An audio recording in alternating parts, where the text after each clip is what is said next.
window rolling up, Uber black Cadillac, high heel boots, and a sexy body full of tats. So I'm already recording because I always get the pre-roll for the patrons. Always got to get that in there for the awesome patron peoples.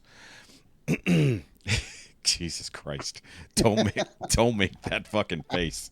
Oh my God, that right there is a horror movie trailer. I hate being on camera, but the fact that I know there's a camera and people are going to be watching, it's like, ooh, yeah, this fucking act a fool. Yeah, I mean, you can act a fool all you like for the patrons there, Dante. So, guys, welcome back to episode 71 of the Now You Made It Awkward podcast. I am Shoky, and you can follow me at all the Shoky-related things and the links down below. But, above my links are, in fact, this lovely gentleman's links over here with me. Again, this week I do have Dante L. Destroyer. What's going on, everybody? That was an awkward pause to drink. So either way. So guys, of course, go check out all of Dante's work at Off the Mats. So you like horror. And of course, Columpton Beer Club. So those are all his podcasts. And then he occasionally does appear on the Nerd Rage Radio, which, speaking of Nerd Rage, we once again don't have a Ricky. Who knows when anybody will be back. None of my co-hosts seem to be available even this week.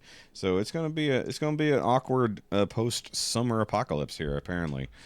I'm great at awkward. Yeah, you are. That's why you fit in so well here at Nimea. So, guys, of course, subscribe here to this channel. Rate us wherever it is you're listening to us on the podcast apps. Because, got to do those things. Let me close down Meta over here. Screw you, Facebook. I got to close that down. Ooh, yeah. Yeah. Thank you for reminding me. Yeah, close down the things. What the heck? Okay, so I just saw a very weird thumbnail here for one of the movie trailers we're going to be talking about. That's a really crazy looking thumbnail. But convenient that it's up right there, so I can pull it up when we have to. So either way, guys, I'm going to be back to a slightly normal episode this week. If you want to write in and communicate with us, you can do so at the NowYouMadeItAwkwardMail at gmail.com. Also in the description down below, so you can copy and paste it into wherever it is you want to write to us from. Or you can always just leave a comment on the videos you're watching, and I will read those. And we don't have any from last week, but apparently last week's episode did get some decent views comparatively. I think it's because it had fuck in the title and everybody wanted to know what the hell Jeremy did. And we would dick. I would like to reach out to Jeremy and say, look, dude, wash your ass. Sorry. It's just sorry, not sorry. Wash your ass.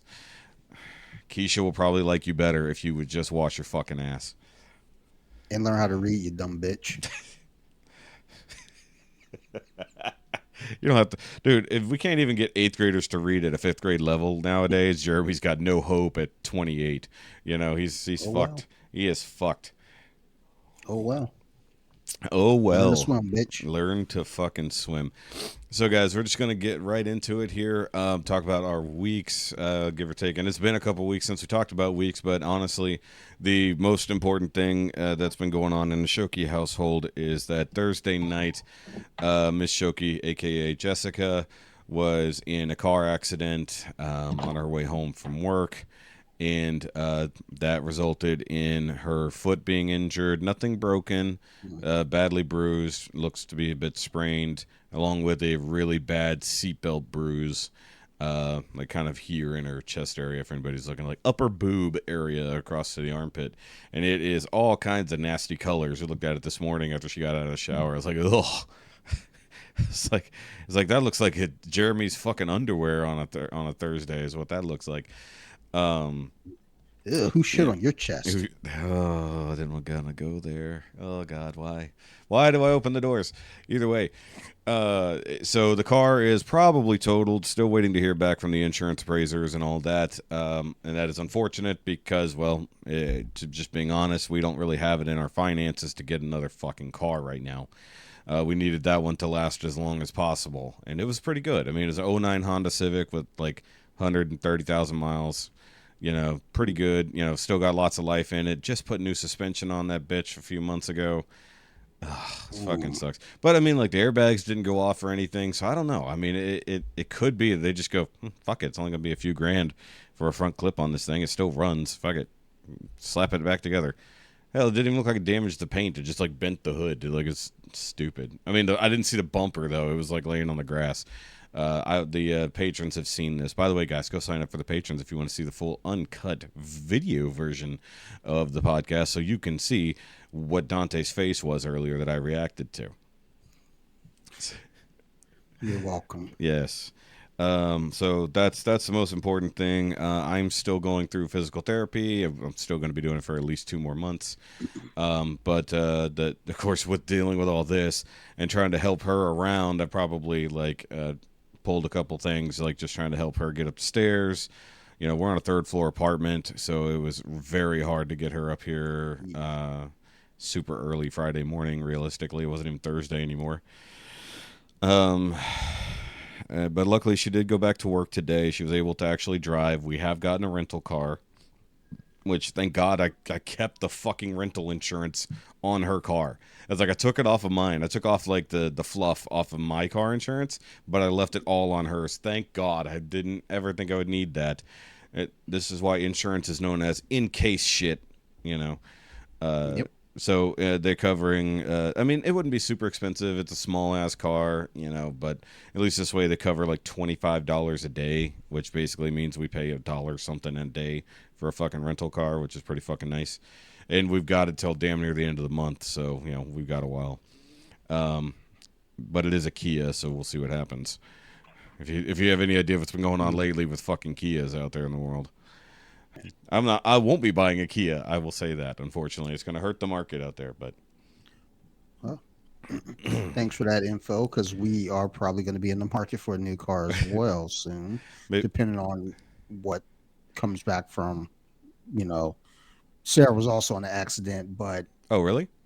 I don't think it was. I think the car should be able to be repaired. They believe, but when did that happen? 2 weeks ago.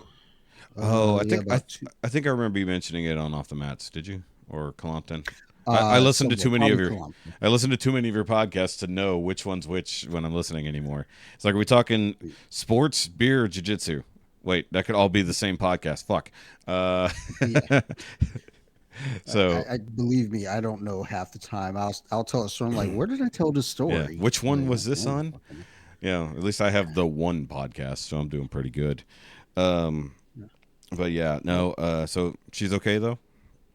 Yeah. She had like a slight case of whiplash, nothing major. So it is fine. Someone ran a red light as usual out here. That's what they do. Okay. I remember you mentioning this now. Okay. That's why you said it earlier when you also asked what happened if some asshole ran a red light. No, it's just some asshole who couldn't control his vehicle and or was falling asleep is what happened. And she tried to keep her distance and she failed because the guy had to slam on his brakes after he hit someone else. So, you know, you can only compensate for so much. And she was attempting to call the cops to report him already. Like, so, you know, so she had her phone on speakerphone and her hands on the steering wheel and was attempting to call the non-emergency line to report this guy swerving all over the road because he had already nearly hit 3 people, you know, because he just couldn't maintain lane. So he was going to have an accident one way or the other, and unfortunately we were the choice. That and another young lady who was pregnant is who he hit. They both went to the hospital. No idea what happened to the dude. I know the cops talked to him on the scene. No idea where he went after that. But like it's like he was like 60 something, and like, I mean, he would have had like double whiplash. He hit someone and then got rear-ended. He's probably jacked up too somewhere. I'm sure. But other than that, and of course going through therapy for myself, trying to get better. I don't know if I am, but I'm trying. I'm marginally better than when I started, so that's something. And I'm about halfway through the process, so it is what it is.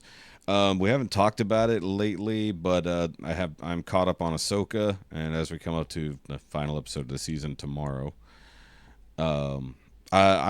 Ricky's not here to say it's trash, so I'm just gonna go ahead and you know dump love all over it because I really have enjoyed this series. I do like what it's doing with the Star Wars universe. I love that we're getting all our characters essentially back from Rebels. I'm loving all that. Like, sometimes the costumes look goofy in real life. You know, it's just kind of a thing. Yeah, But doesn't translate. yeah, sometimes it just doesn't translate. But we didn't get to really into it with the episode a couple weeks ago, where basically it was all kind of a flashback, and we actually got younger Ahsoka, which was awesome. We got to see basically a live action Clone Wars, as well as now having live action the Rebels, which is all great. And I think it looks so much better than the Star Wars we've had recently, in a way. I guess, and I talked about this before, where Star Wars only uses like a handful of studios to make their CG and shit. Like, it's very tight knit, and they have time to get shit done. Whereas Marvel is like go go go go go to like 800 fucking studios. So that's why Marvel has been going downhill, and Star Wars is slowly increasing in quality. And I know people have been talking about the way Thrawn looks and stuff. I was like, but I love that dude as a fucking actor. I don't care. He's a blue dude with red eyes. He's not going to look right. I don't give a shit what you do. Right?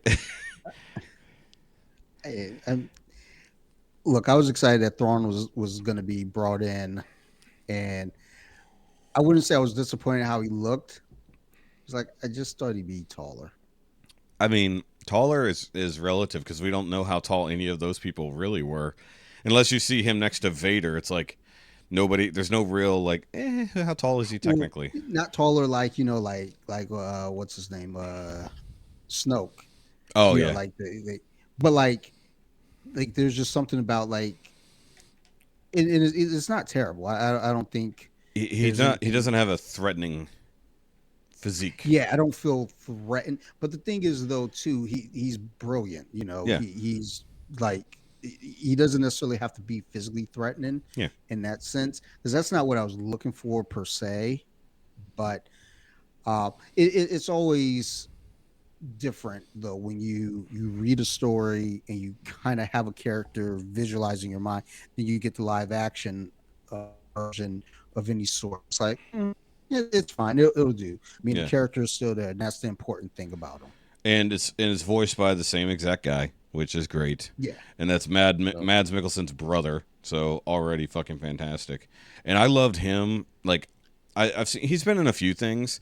My favorite thing was when he was in Sherlock as Charles Augustus. Oh, God damn it! I had it until Magnuson, and he was basically Thrawn. Like, he's like, so he's basically playing the same character but blue. And I know people say, well, the face looks weird or the hair looks funny. I was like, he's a weird looking motherfucker to begin with, and we've never seen a live action Chiss, so fuck off. It doesn't look right. It's like, well, how else are you supposed to make him look, right? I think that's the problem with expectation, though. Yeah, I always say this about Star Wars or any of these properties that we get, for nerdom. Yeah. It's like there's an expectation that we have, and it's like I figured out, right after Civil War, just to stop having expectations. Yes. Thank you. That's exactly what I say all the time. It's like, because it's never going to live up to what you want in your head. Like, you have to let it go and enjoy what you're given, or at least you may not have to enjoy it, but judge it by what you're given, not what you're sad that you didn't get. Is like, and that's where Ricky and I have differed greatly in our arguments on shows like this. Is why we kind of have to stop talking about Marvel shows, because we do nothing but fight. Is like, because like for Ricky is like, this is always trash, this is stupid, and I'm just like, this is fucking fun. It's like, I was like, I'm having a good time. I was like, I'll nitpick it. It's like, people know I will nitpick shit to death, and I'm generally a negative guy, so it's like I'm looking for all the negatives. But I went like, you know what? I've fucking ragged on everything for so long. Let me go see if I can like something first. Like, let me like it before I fucking dislike it. Yeah, that's been my thing lately with the Marvel shows specifically. Is I go in with the idea that I'm excited, I like this, and then I look for what I don't like later. So that way, I don't come in with the negative, because if I come in with the negative, it's going to take over and I will never be able to enjoy the show. Versus, and also the social media presence of on a lot of these things will add into that. So it's like, you know what? I don't read any, reviews. I don't go into the comments for the shows. At least I Yeah. go into the comments for other negative shit because it's like, oh, I got to see what they talking about. Yeah. Yeah, I got to make sure like my temperature's the same as theirs. Like y'all see what I'm seeing. But when it comes to these shows and properties, I stay out of that range. But yeah, just don't expect nothing. Just go and fucking have fun and enjoy it, and Yeah. you'll be surprised. Yeah, that's what I want to be. I want to be surprised in a good way. But I also want to just, it's like I don't want to hold it up against something else. Be like, okay, well this isn't as good as Rebels. I was like, okay, but that was a cartoon.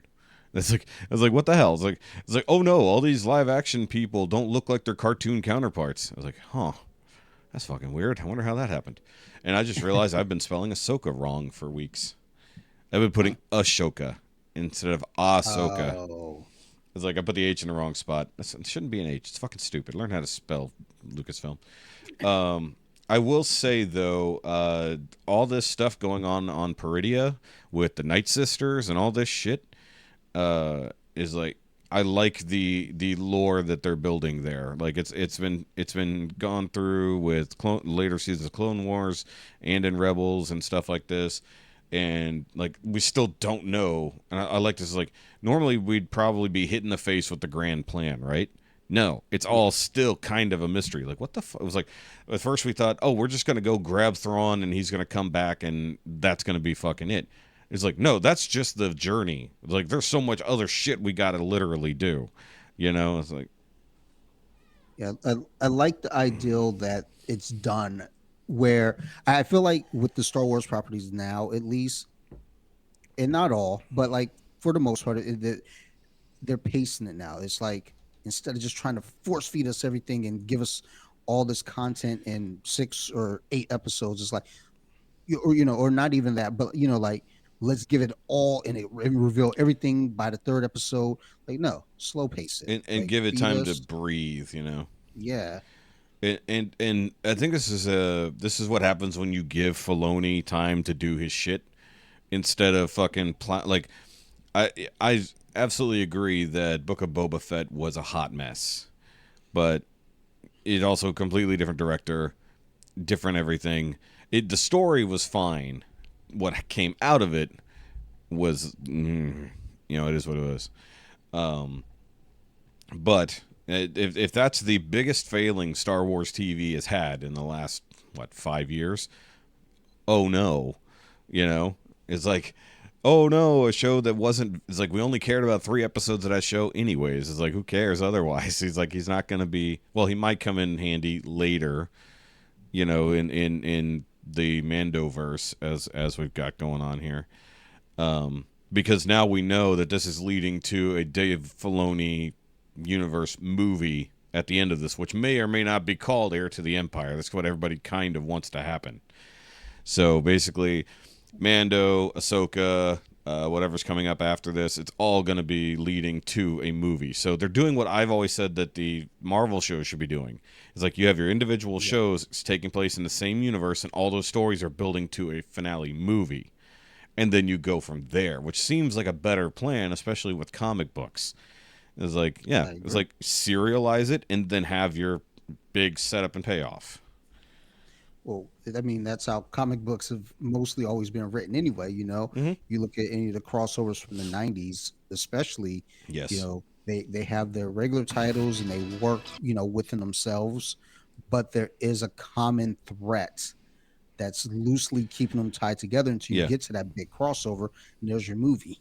Yeah, I mean, this is what they did with the, phase 1 through 3 of Marvel, but they did it in movies, and then they had Agents of S.H.I.E.L.D. sort of running in the background, which I like that as a tie-in to all the movies, and then keeping the universe alive without having to check in every 5 seconds with Thor, which and also we've barely even scratched the old surface of Star Wars with this. Like we've got some classic characters, we've got a Skywalker in here at some point, we have mention of Leia, that kind of stuff, but like, some people are like, why hasn't Luke been called in on this? Like, Luke's fucking busy. Yeah. It's like the people we're following all have the same agenda. Luke's doing his own fucking thing and doesn't care about the rest of this if he even knows about it. It's like, that's the crazy part. It's like, does Luke even know who the fuck Thrawn was? Like, at all? There was no part of it at all. He was gone pretty much before the Battle of Yavin, so there's no way Luke would have any idea. I think so many people get in this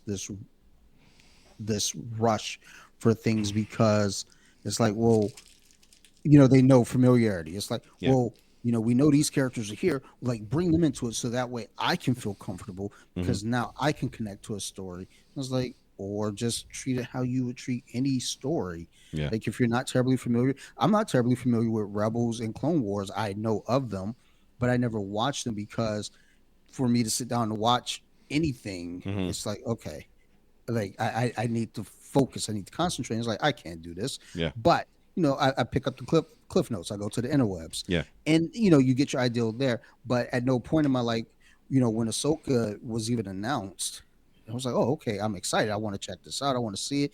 And I've been enjoying the ride. And it's not even because like, oh, I'm a big fan of what's going on. But it's like, okay, they're making it fun because I'm not attaching the ideal of like, well, what about Luke? What about, how does this tie into, we know Ahsoka popped up, over there in the Mandalorian, well, like, why is Mando crossing over here? It's like, no, just enjoy what's in front of you. And then, once it's done, sit back and assess. Yeah. I wonder, where's it going?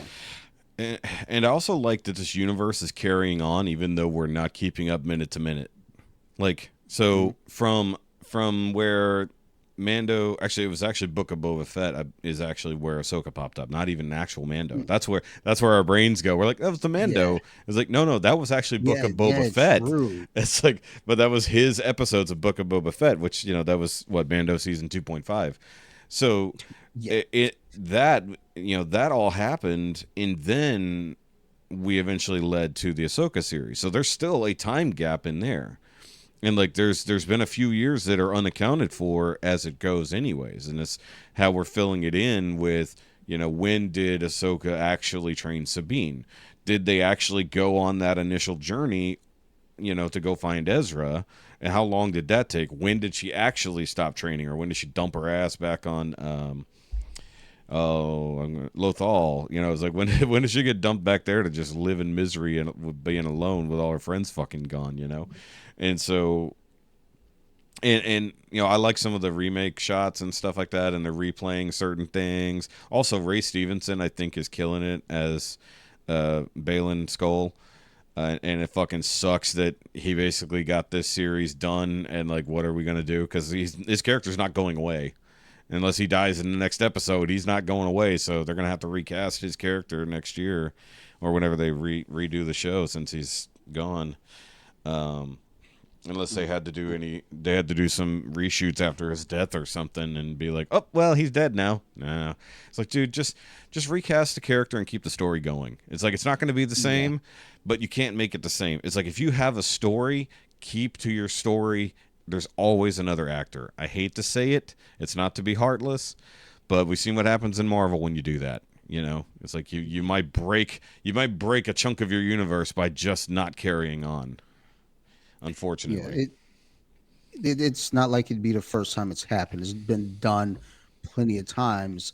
I think more so now. Again, you got fan bases that are just like we said earlier. People just look for negativity, so it's like they might recast, and it might be fucking awesome. Yeah. You're gonna have people that are just gonna hate. They're gonna be so mad. But see, that's where I gotta wonder. It's like, look, make the best thing for your show, not the best thing for the fans. Make the show or the movie you intend to make. Don't make it by Twitter mob. Don't make it by YouTube comments. You make the thing you want to make. The haters will hate. The fans will be there, and pay respect without having to. Don't be a slap in the face especially of an actor that is gone. Obviously that's what people were worried about with Black Panther. But I mean, this is a pretty minor quote unquote role because we don't actually know what he's up to. Because what he's up to may actually have been part of the movie, not a part of this series, you know, so they might have to jump to that later, because we have no idea. Now we have a whole new galaxy to fucking play in, which is something we've really not had in Star Wars, period. It's like, cool, let's go fuck around over here, you know? That's one of the things about all of this that I think is so much fun, is that, you know, we're getting new stuff. Yeah. And you're just getting the ideal of, you know, again, people want to be attached to the old, but there's new things to just embrace and enjoy. And if you don't like it, don't fucking like it. Whenever people fucking jump into my comments and say some shit, I'm like, you don't have to be here. Yeah. Move on. Thanks for the engagement, you know? Yeah, bitch.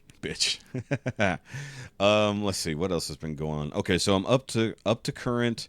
The second quote unquote core of Bleach: The 1,000-Year Blood War just ended this weekend. They dropped the last 2 episodes at the same time. They're just like, we're behind. We got to just dump the last 2 episodes all at once. Fucking fantastic. Like for a show to come back 10 years after it fucking ended, and like with an all new animation studio, all this stuff, all the same voice actors, at least the ones who are still around, I guess, and be able to finally put to TV what was put on page all those years ago, and felt like a letdown for any Bleach fans. They know it did not end well at all, because the creator was rushed. He said, look, you got this much time to get it done, fucking get it done. So, you know, he was trying to tell a longer story, and he wasn't given time, and he had to wrap it up very fucking quickly, and there's probably skipped some things. So when the anime now, they've had a chance to add some stuff they never gave context to. They've had time. They actually trimmed some fat and reorganized scenes, so we might see some stuff that was cut from one chunk and might just pop up later instead, you know, that kind of thing. And not to mention, you know, anytime you take something that's just drawn on the page and animated in beautiful flowing fucking motion, you know, especially with the way they've done it in this new series, it's fucking awesome. Like some incorporation of CG, but in a good way. You know, fucking being able to do like 3-dimensional pans. That's like shit they couldn't do before. You know, having action scenes done really fucking well. And not to mention, this is bloody. Like, it's called the 1,000-Year Blood War. So it's like, if they somehow, like, so back in the day when it was on, they actually nixed most of the blood and gore that was actually in the manga. Like, so if you saw scenes side by side, you're like, wait a minute, this dude's not blood everywhere. This person's entire torso isn't gone and their guts hanging out. That kind of shit. So they didn't animate any of that. They just did the old, like, oh, my arm is just burned, when it should have been ripped the fuck off, you know?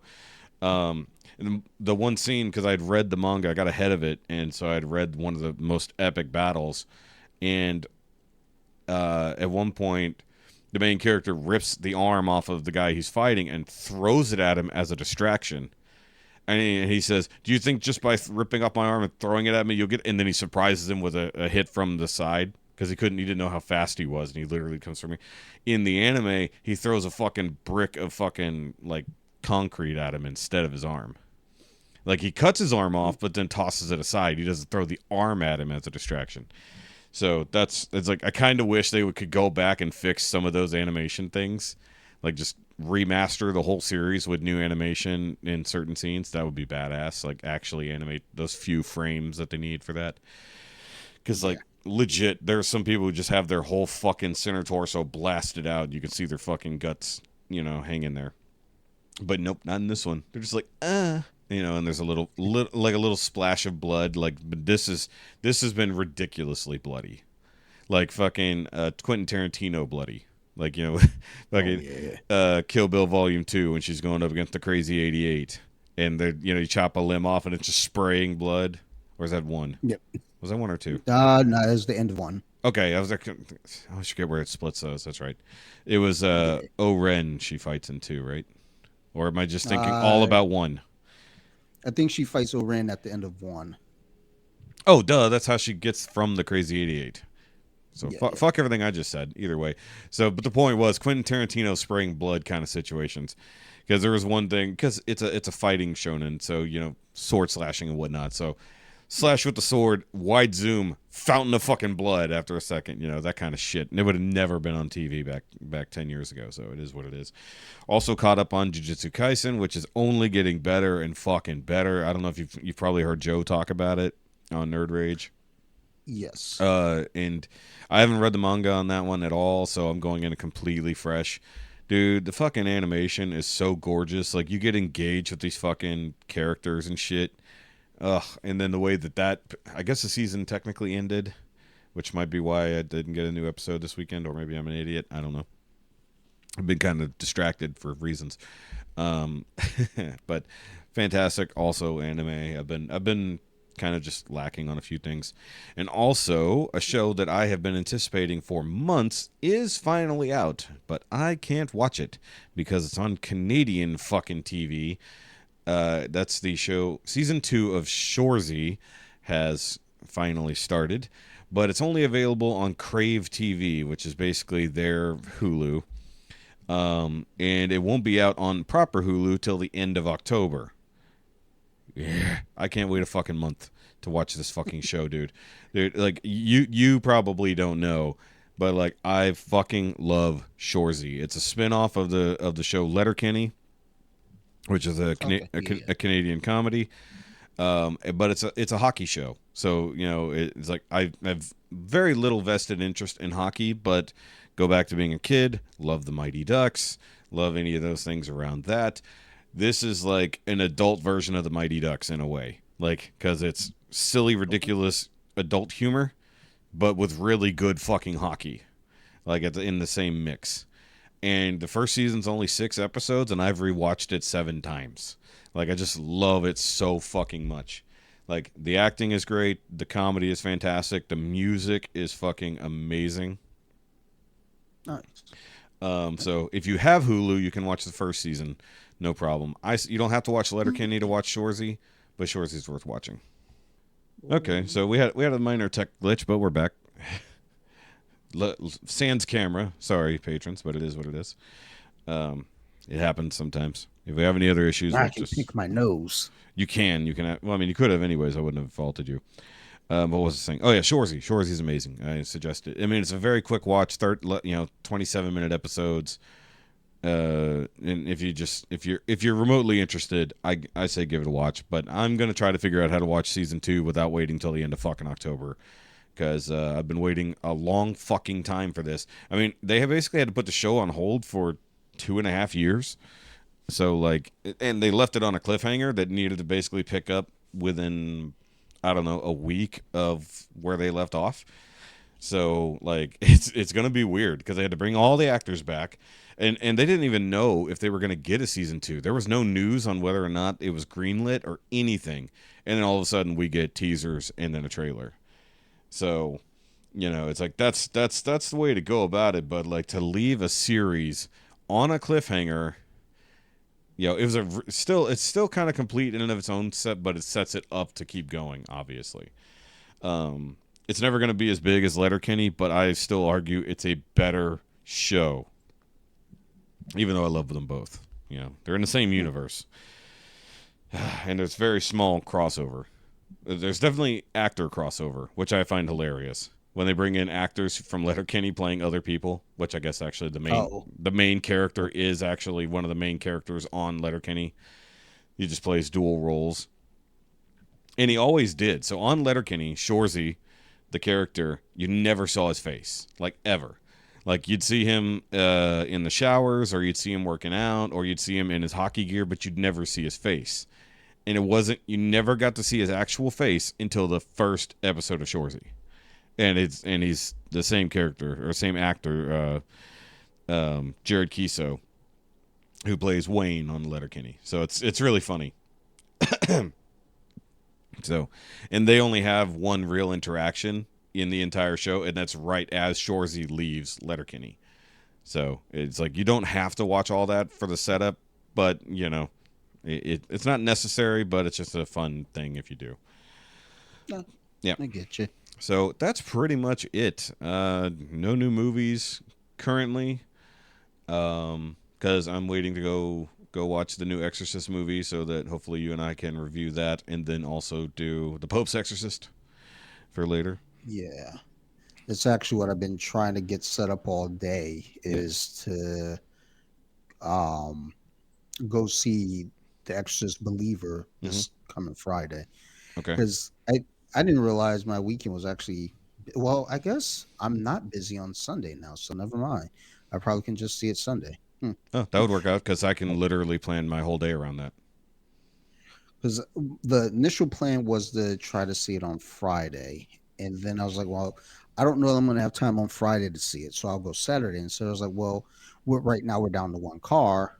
I could use the work van, but I'm not gonna. Not for that, no. Yeah, I'm not messing around. Even though it's only like probably like 3 minutes away, but still, it's just like I'd rather not risk it. So I was like, all right, well, I can't go Saturday. Friday's kind of pushing it, and then I was supposed to go out to brunch with an old friend, aka day drinking, on Sunday. Excellent. And Excellent. then they're like, well, I gotta reschedule. I was like, well, okay, that's fine. Now it just clicked in my head. I was like, oh shit, I can go Sunday morning now to see this fucking movie instead. Dude, tell me when. I'll try to get tickets for the same time. Yeah, I'm trying to look because I know my friend Teresa, she wanted to go also, and she thought Friday. I was like, I don't know that Friday is going to be a viable ideal just because of when the showings are going to be at this one theater around the corner. So if I can get a 4 o'clock showing, then I'm in. I'm going. But if not, then I'm just going to do Sunday. I hopefully should know by tomorrow. Okay. Yeah, by all means, let me know. Let me just jump ahead on the date here and see. Oh, for some reason it's only letting me. Oh, it won't let me look that far ahead. Okay, that's why. It's showing the early release on Thursday right now for my local. Yeah, theaters, that's okay. what I'm getting for the one theater over here. It's just showing the Thursday release. Which if Sarah didn't have to work, I'd just go Thursday night. Wouldn't be an issue. The original idea was to have my So You Like Horror host, like the original host, all go see the movie in some capacity and get back together over the weekend, record. But Marilyn Phil isn't in for it, so I was like, okay, well, and I don't want to half-ass it. I don't want to have Sarah and Teresa and myself. Like usually when it's Phil and I in that group, it's like we're the voice of reason. We're the ones that are actually trying to like talk about what the fuck's going on. Whereas Teresa's trying to be funny, and I have to remind her that women aren't funny. And then my wife, she's just not very like she doesn't want to cut anyone off. So I'm like overly polite in the pod. You're at a table with a bunch of lunatics. Just fucking jump in. And blend. Yeah, same thing here. Actually, because that might be interesting because I could get Jessica in on it too, possibly, if she's good. At least because she could just sit here with me. Yeah, I mean, worst case scenario. For me, it's really just kind of go see it, give my because I don't necessarily want to do a comparison to the original. No.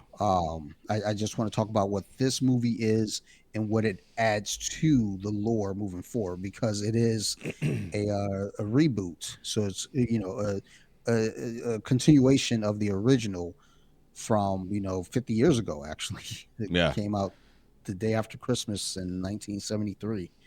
So now, quick question on that. Maybe I'm misremembering, but isn't the movie Ouija basically a prequel to it? The original? No. Is it not? I thought it was. I thought it was tied to the same universe.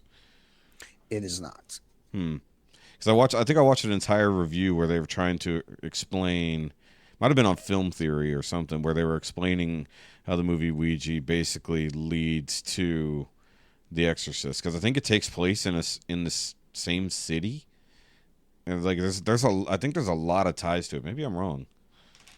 I mean, and that's the thing with a movie like this and then a movie like Ouija. It's like you can have the fan theories where it's like, okay, this makes sense that it connects like that. Like the movie Life. I think they're trying to connect it to Spider-Man and Venom. Yeah. And it's like, I mean, it makes sense in the fan theory kind of way, but it's just not So, Yeah. um, Because I'm trying to. but I'll have to find that video and see where. At least the first one, because there were fucking sequels and shit to it. But there was something there. The way it was. Oh, maybe it was the origin of evil, not the original Ouija. hmm. Because that takes place in 1967. Okay, I see what you're saying. A prequel, Origin of Evil. That. Directed by Mike. So that one, I actually did enjoy that one. Mike Flanagan Mm-hmm. did I that like one. Mike. I Which like Mike Flanagan. anything that dude touches, I'm there for it. Yeah. I'll look into that because I know there was a thing where it kind of explained it how. Like, I mean, it's not official by any means, but it was like there's a lot of coincidences. Like, and that's the thing. It's like when there's that many coincidences, it's like, we'll see. Wait, is he doing The Believer? Who's doing? No. David Gordon Green or Okay, yeah, one of those guys. Joseph Gordon-Levitt. yeah. That's why I always get his name fucked up. Is like David Gordon Green or is it Justin Gordon? Like, who the fuck is this guy? Oh, okay. I But see now. Yeah, David Gordon Green. You were correct. Luigi, Origin Evil, 1967, Los Angeles. I mean, The Exorcist. It takes place in like DC or something. Yeah, I'm trying to remember because I'll have to look at it. But that doesn't necessarily disqualify just because it's across the country. I mean, that's. But I am almost positive it's not interconnected, other than off as with that being a classic film. Yeah. It's very easy to take influence and tie links to it unofficially. So yeah, that's why I want to look it up too. He can do like Mike Flanagan can do whatever the fuck he wants, and I'll be like, yeah, it's good. It's perfect. I have no issues with it. I forgot. I'm trying to spell this damn word. Oh, I'm missing the U. That's why I'm missing it. But yeah, we'll sort out that. Or is it too insidious? Maybe that's where my brain's going. Where did that? What's that? If it okay, it might have been connected because I watch a lot of these like found flicks channel on YouTube. They do a lot of these things where they're connecting stuff together and theories. That might have been. It may not have been Exorcist. Might have been Into the Insidious series instead. So that I don't think that's the case either. Well, officially. Well, not officially. No, by no means am I saying anything's official, but I'm trying to figure it. I'll figure it out. But even like looking here, it says he watched the classics, and basically he took influence from The Exorcist and Watcher in the Woods for this film. I got you. Or for Origin of Evil. So, I mean, it makes sense that it would have some sort of tie or connection, just from a here it is. Here it is. It was Film Theorist. I was right the first time. So that's what it was. Okay. So good old Matt Pat over on Film Theorist. That's where I was right. He was trying to connect it to The Exorcist. So I'll rewatch that later and then figure out those connections. So I remember that was a long ass time ago. That was 6 years. He came up with that. But I think it was that does. I can't tell which one that is because they're all the fucking either way. But no, that was just a weird thing because I never thought it was directly connected. But I remember watching this video going, huh. Like he just connects a lot of dots that are like, like that's like it's like Ninja Turtles and Daredevil. They're not literally connected, but they're connected via fan connection of the creators. Correct. Yes. So even if they never say it outright, the creator might go, hey, look, we're gonna just go ahead and tie these things together, even though it's a different universe and all this other shit. But we want you to connect the dots. Nudge, nudge, wink, wink. So either way, Sunday, Sunday exorcisms. We'll go. Well, and then the question is recording it. When we record it, because either Monday or immediately after, however it works out. What my hope was was to drop it on Friday the 13th and then have another. I was supposed to have another episode because So You Like Horror drops every other first and third Friday of the month. But I was like, let's do something different because there's going to be no opportunity to ever have a Friday the 13th episode because that's always going to be the second Friday of the month. Yeah. So I'll miss out. So I was like, maybe if I could like kind of get this done and then get the other episode ready. But by the looks of it, I'm probably not going to have that second episode ready anyway. So this will probably just be that October 20th episode, sadly. But either way, I wanted this to be the other October episode. So that way, you know, like the podcast is a horror podcast. So, you know, it's all horror, but I feel like putting The Exorcist in, you know, October just felt right. Yeah. I mean, honestly, what would be probably most right, hold on, let me look here at the calendars. Why does my phone move slow? What would be the most right would be to fucking do it in December, right around where the 50th anniversary. Yeah, when it would have come out, yeah, but by then you're not capitalizing on the movie coming out.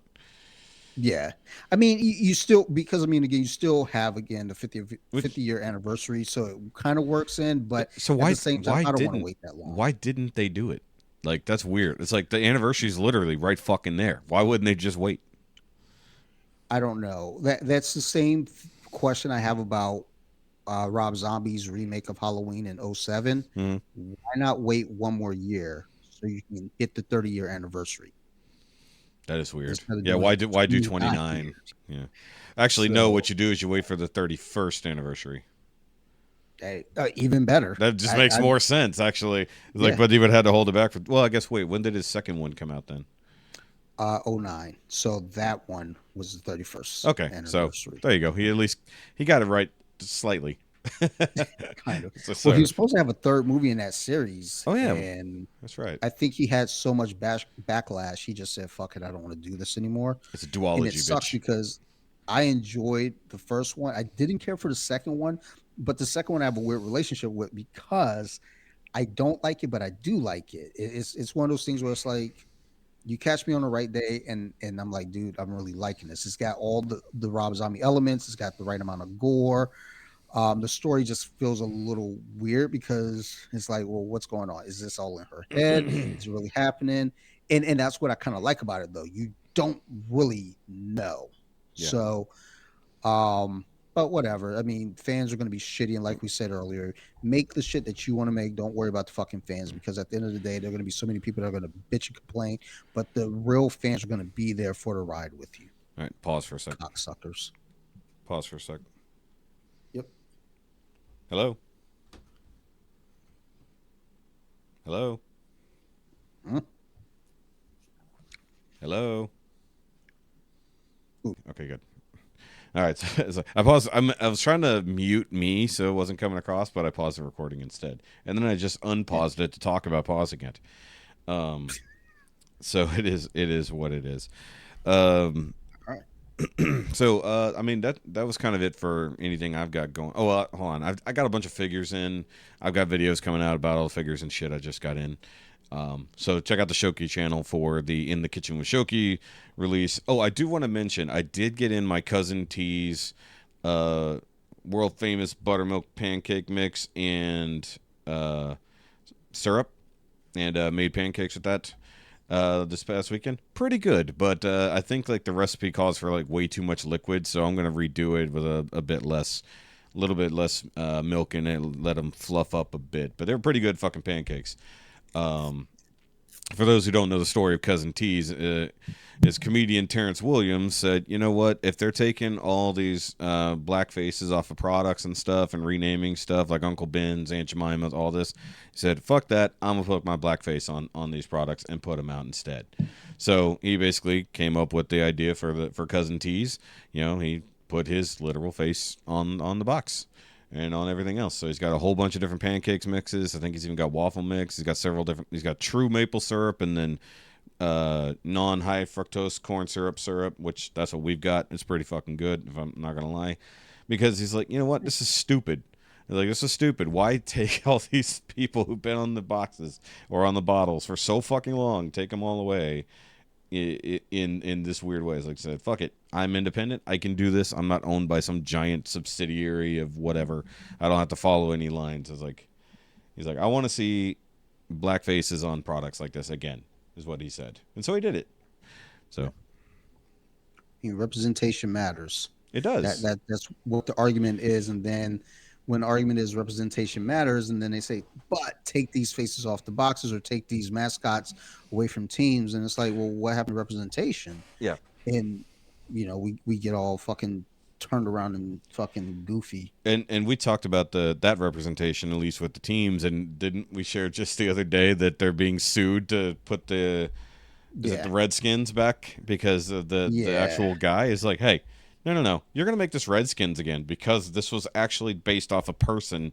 It's like you're ruining his legacy by taking this away. Fuck you. We want our Redskins back. And it was just like, bet. Fuck. It's like, can white people jump in on this lawsuit too? Like, or can anybody jump in on this fucking lawsuit? Because this is ridiculous. In this area also, just being in the DC area, there are a lot of people who, and I feel like a big part of this alienating the team and dropping their fanship was because of the owner. A lot of people hated Daniel Snyder as an owner, but also a lot of people are like, well, look, they're going to change that name. They're taking away, history. They're taking away, what I used to, cheer for, what I used to go to. And, that could be looked at however you want to look at it, whether it be, that's, the same argument as like ripping down statues, that's my history. It's however you make the argument, but what they're saying is like, look, man, this isn't the same team we used to follow growing up, blah, blah, blah. Now they're the Commanders with the same color scheme. And, a lot of people walked away, but once the owner left, he was forced to sell. Like, they had their first opening day sellout, I don't know, in like 8 years or something like that, roughly. So it's like, it's a weird thing here in this area when it comes to DC football, at least. Maryland football with the Baltimore Ravens, on the other hand, they won't shut the fuck up. They fucking suck. I hate their fucking fans. I can't wait till fucking Detroit comes down here and fucking stumps a mud hole in their ass and walk it fucking dry. Fuck them. I personally don't care because it's football. However, I do want to go ahead and say congratulations to the Houston Astros for winning the AL West championships last night. So good for them. Wasn't even paying attention to baseball. To the Baltimore Orioles. Yeah. Go O's. Yeah. So it's like I don't follow baseball at all until the Astros make it somewhere good. And then I'm like, hell yeah. It's like, I'm not even a fair weather fan. I'm just like, are the Astros still going? Yep. Cool. Excellent. We're going to the World Series again? Probably. Hey, fuck it. I'll take it. That's how I feel with the Orioles. It's like, I don't like the Ravens. It's not even I don't like the Ravens. I don't like the fans. But the same people are Baltimore Orioles fans, and they're fucking awesome. Mm-hmm. And I'm like, yeah, let's cheer for the Orioles because the Orioles been so bad for so long. And they actually fucking won the division. I was like, holy shit, you guys did that? I guess I'm going to keep watching baseball now. Well, I wasn't watching it in the first place. But I'm going to watch it now because there's the playoffs. We got a chance. Hell yeah. I mean, like, if there's any time to devote to watching something, it's like when you finally get to the playoffs or when you get to the true championship. It's like, because especially with baseball, fuck watching all those games. It's like, watch the pairings that you want to watch, and that's it. It's like all these fucking people who literally live their lives. I mean, if you're a baseball fan, it is what it is. Of course, shout out to fucking Ricky, who can't be here because of baseball. Maybe that's why I'm fucking mad. It's like I'm just against baseball in general now because it's hurting my podcast. But yeah, no, I've always kind of been that way. It's like I'm not going to sit here and it's like I don't follow anything that religiously. Maybe that's just a fault of my own. Maybe I'm just too much of a jack of all trades. Like, oh, we're doing this? Okay, and this is going good? Okay, so we've got baseball and football running concurrent. Okay, how many sports am I supposed to keep up with at any one time?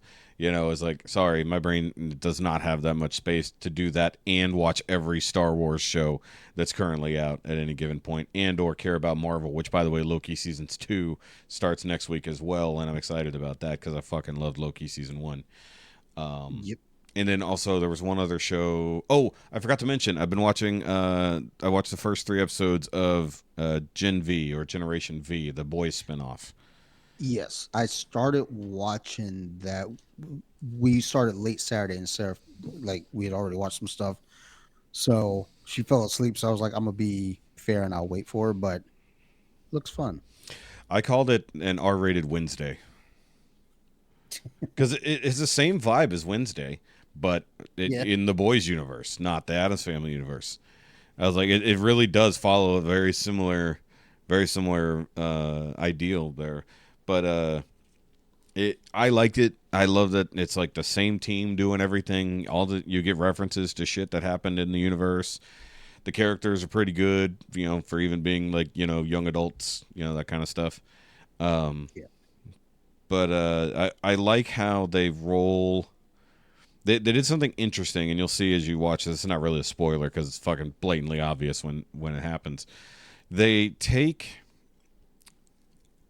teenage issues and make it superpowers.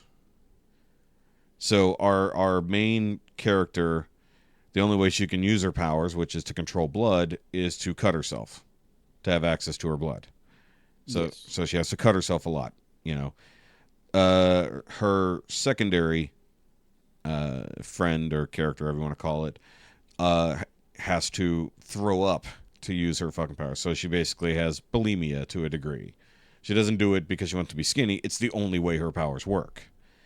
And then you have a very literal trans character whose power is to switch from male to female, and each one has different specific abilities, which I think is actually kind of a cool fucking power, if I'm honest. And then you have another one whose power is literally to be beautiful and influence people to do things.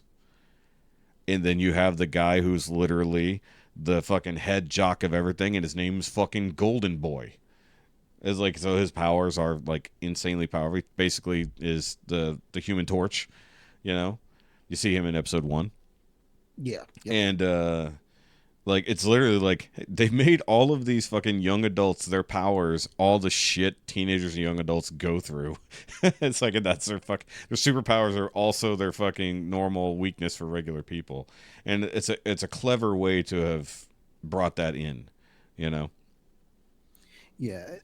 I think that's something that's important and interesting to kind of, those are like, the teenage issues things are things that shows try to steer away from, because they're like, well, we don't want to influence them and make them do it more. Yeah. But the boys are like, nah, just lean into it. Fuck it. Make it the point of the story. Yeah. It's like, but I like how all of them don't see it as their weakness. It's like, that's the funny part. Because at some point, once again, minor spoilers, the character who is representing bulimia, either gets too much attention one way or the other once it gets found out. But then she's trying to tell everybody, it's like, I don't have an eating disorder. This is just how my fucking powers work. It's like, it sucks that I have to fucking do this, but it is what it is. It also doesn't help that she kind of is, cute. Although now thinking about it, she definitely reminds me of early seasons Chloe from fucking Smallville.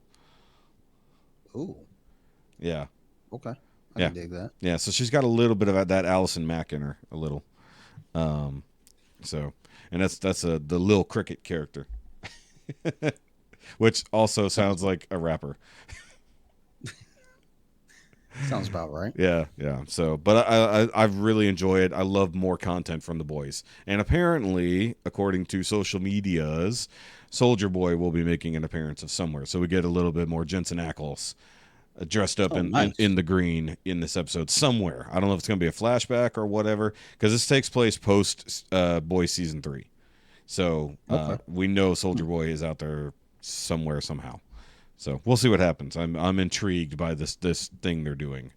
So I'm excited. Good new TV. That's what I fucking want. We've had like trash TV for a little bit, and like all the good shows are coming back in one way, shape, or form.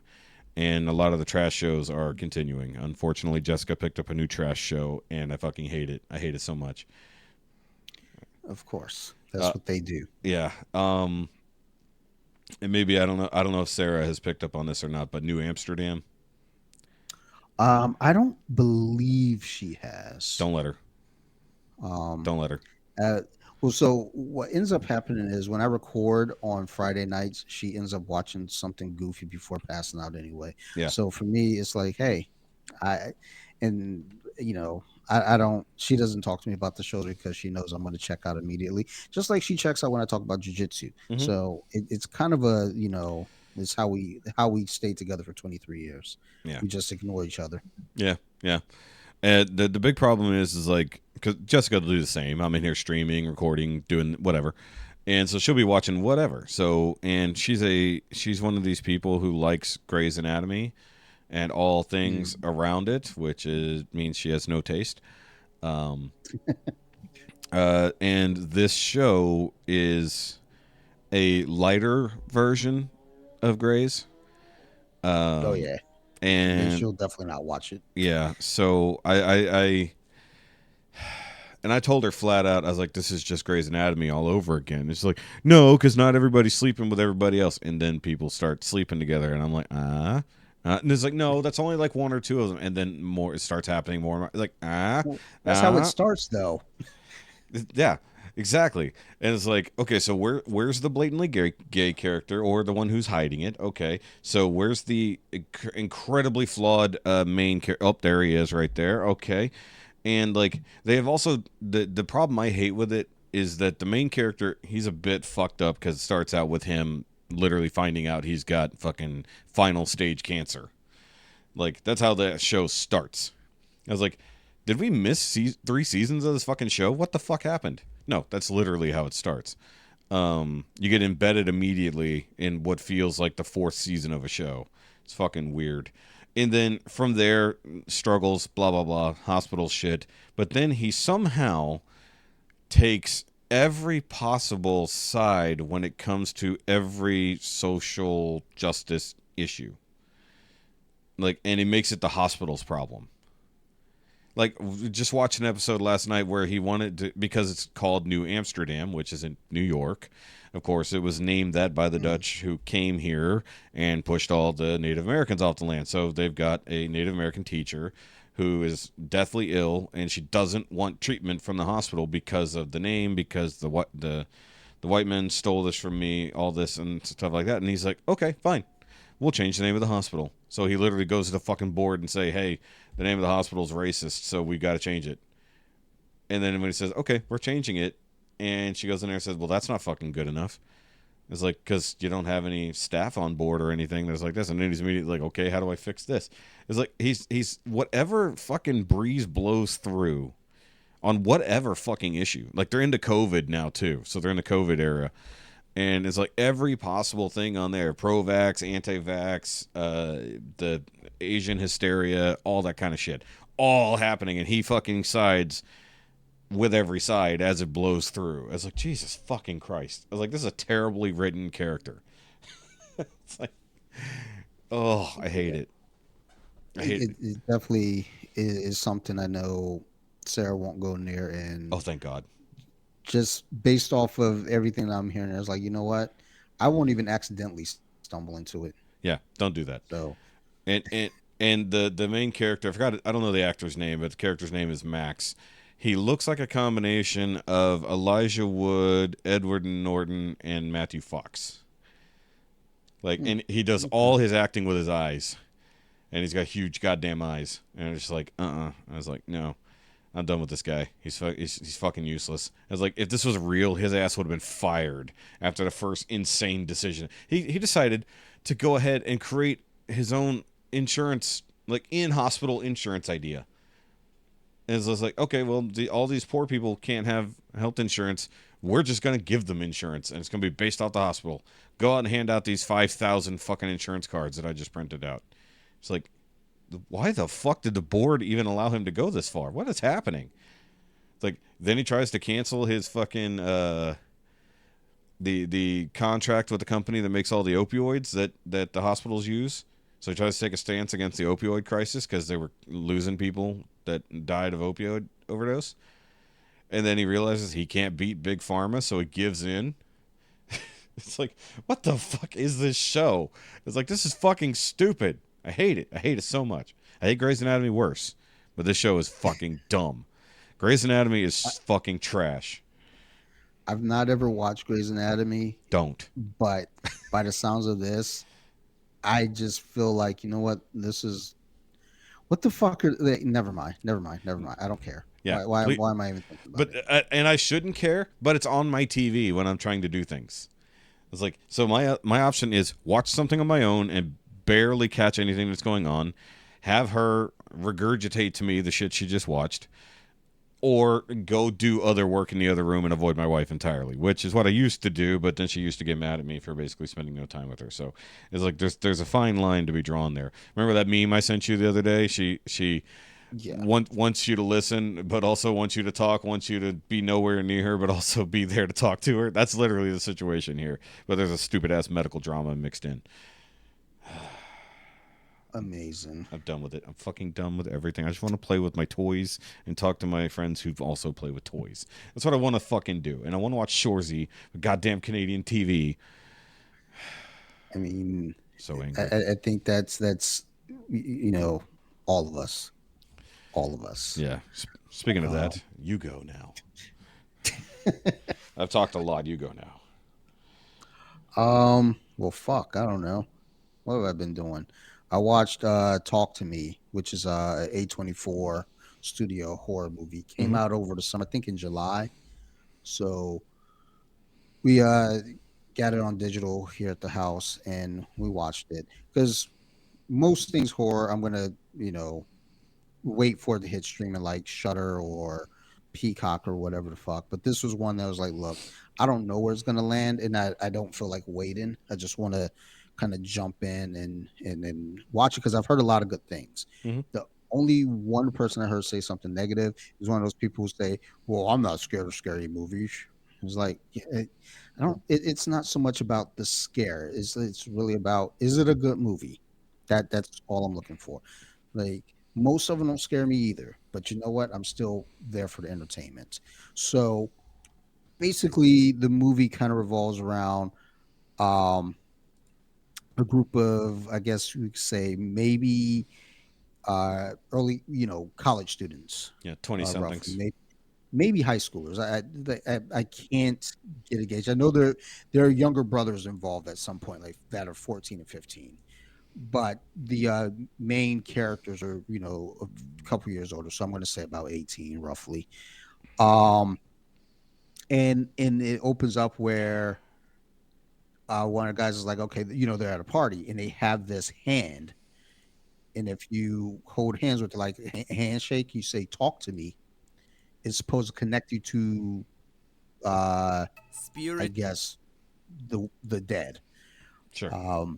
So, and they, kind of open up and it shows, just that. One guy, he says, talk to me. And then after that, like, okay, now you have to say, let me in. And then they basically start talking through them as the vessel. Yep. Now, the way that the game is played, because there's a bunch of people who are stupid, they're like, okay, we give you 90 seconds? They give you X amount of time under, and then they have to disconnect you from it. So you can already see that it's a bunch of fuckery going on that shouldn't be happening because it's a horror movie. Yeah. Like the correct answer is always no. So, you get the opening scene, you see that happening, and you get kind of the gist of the movie from that point. So, you jump forward and you get our main character whose mother has passed away. I'm not sure the time frame in itself of how long it's been since mom passed, but the girl's been going through it for quite some time. Obviously, she lost her mom. Yeah.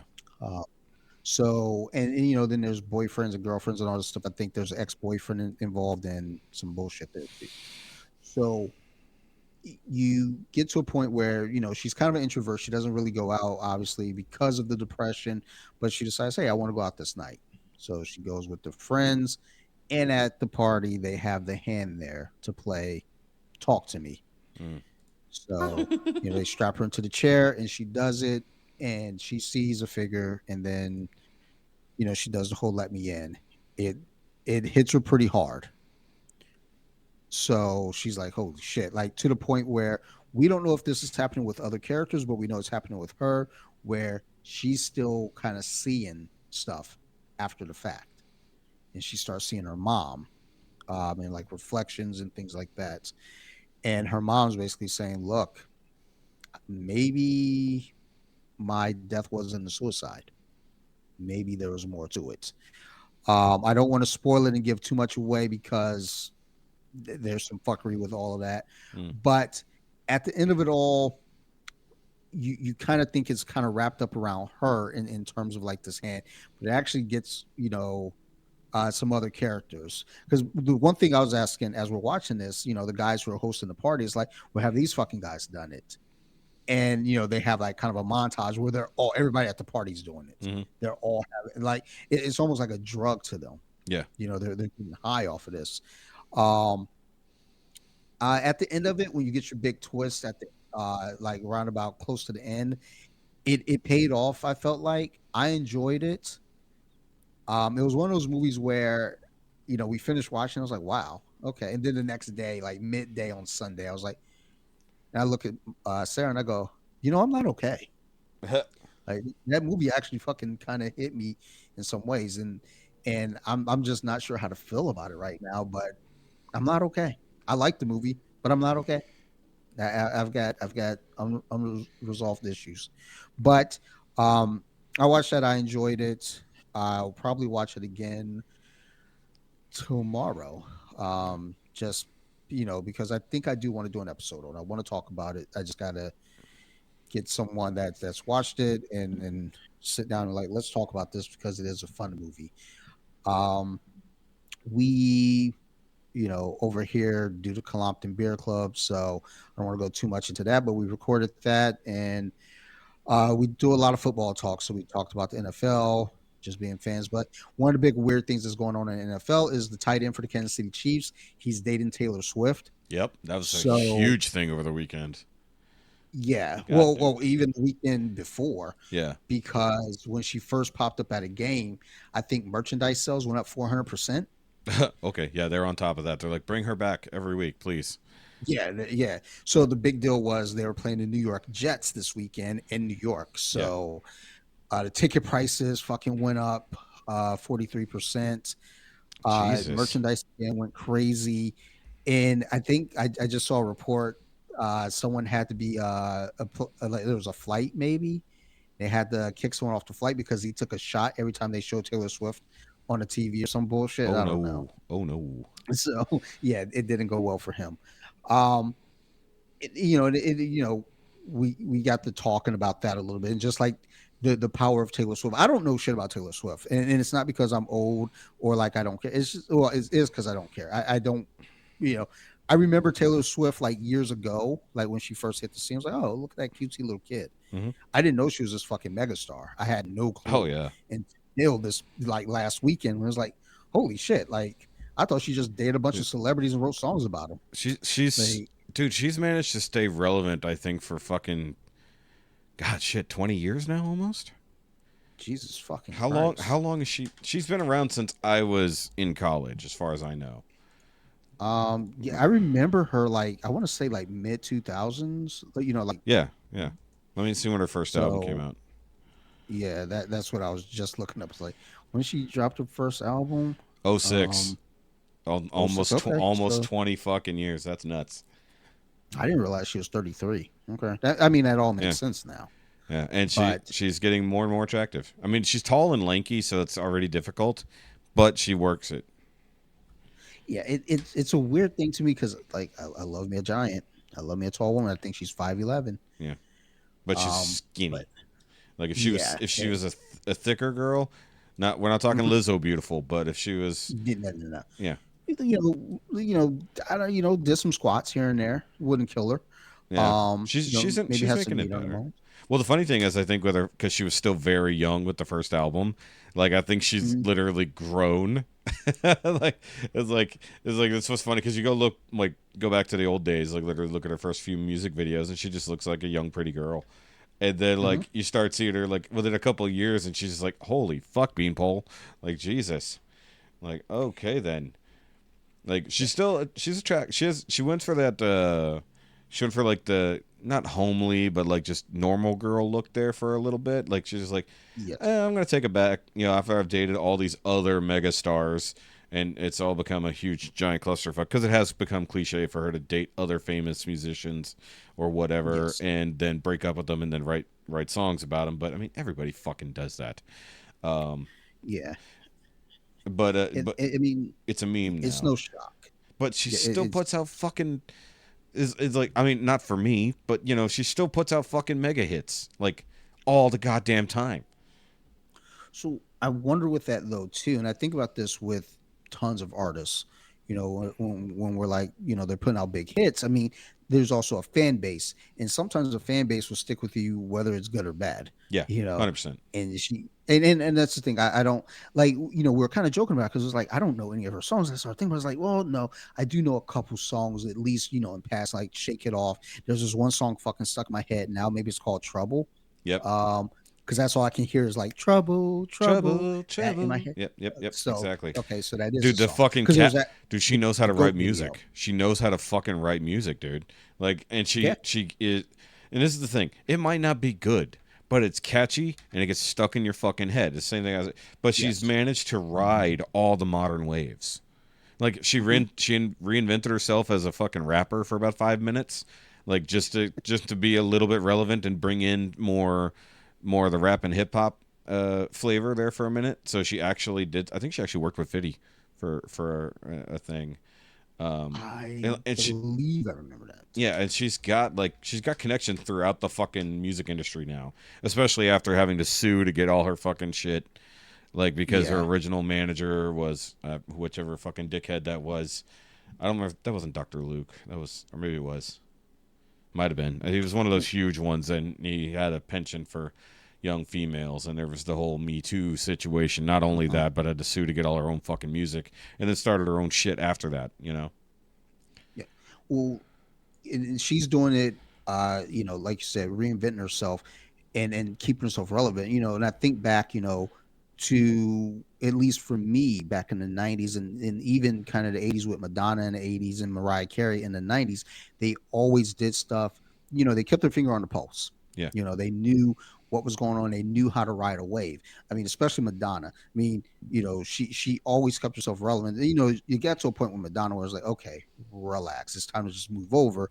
And even with Mariah, I mean, she knew like, look, attach herself to, an up and coming hip hop artist. There's so many of her songs where there's a remix where, she would have, Jay-Z on, where Jay-Z wasn't like young Jay-Z. He was kind of in that he had a voice now, but he yeah, wasn't megastar Jay-Z just yet. yeah. She collabed with Bone Thug, Old Dirty in the beginning. So it's Mm-hmm. like she always found someone, Neo later on.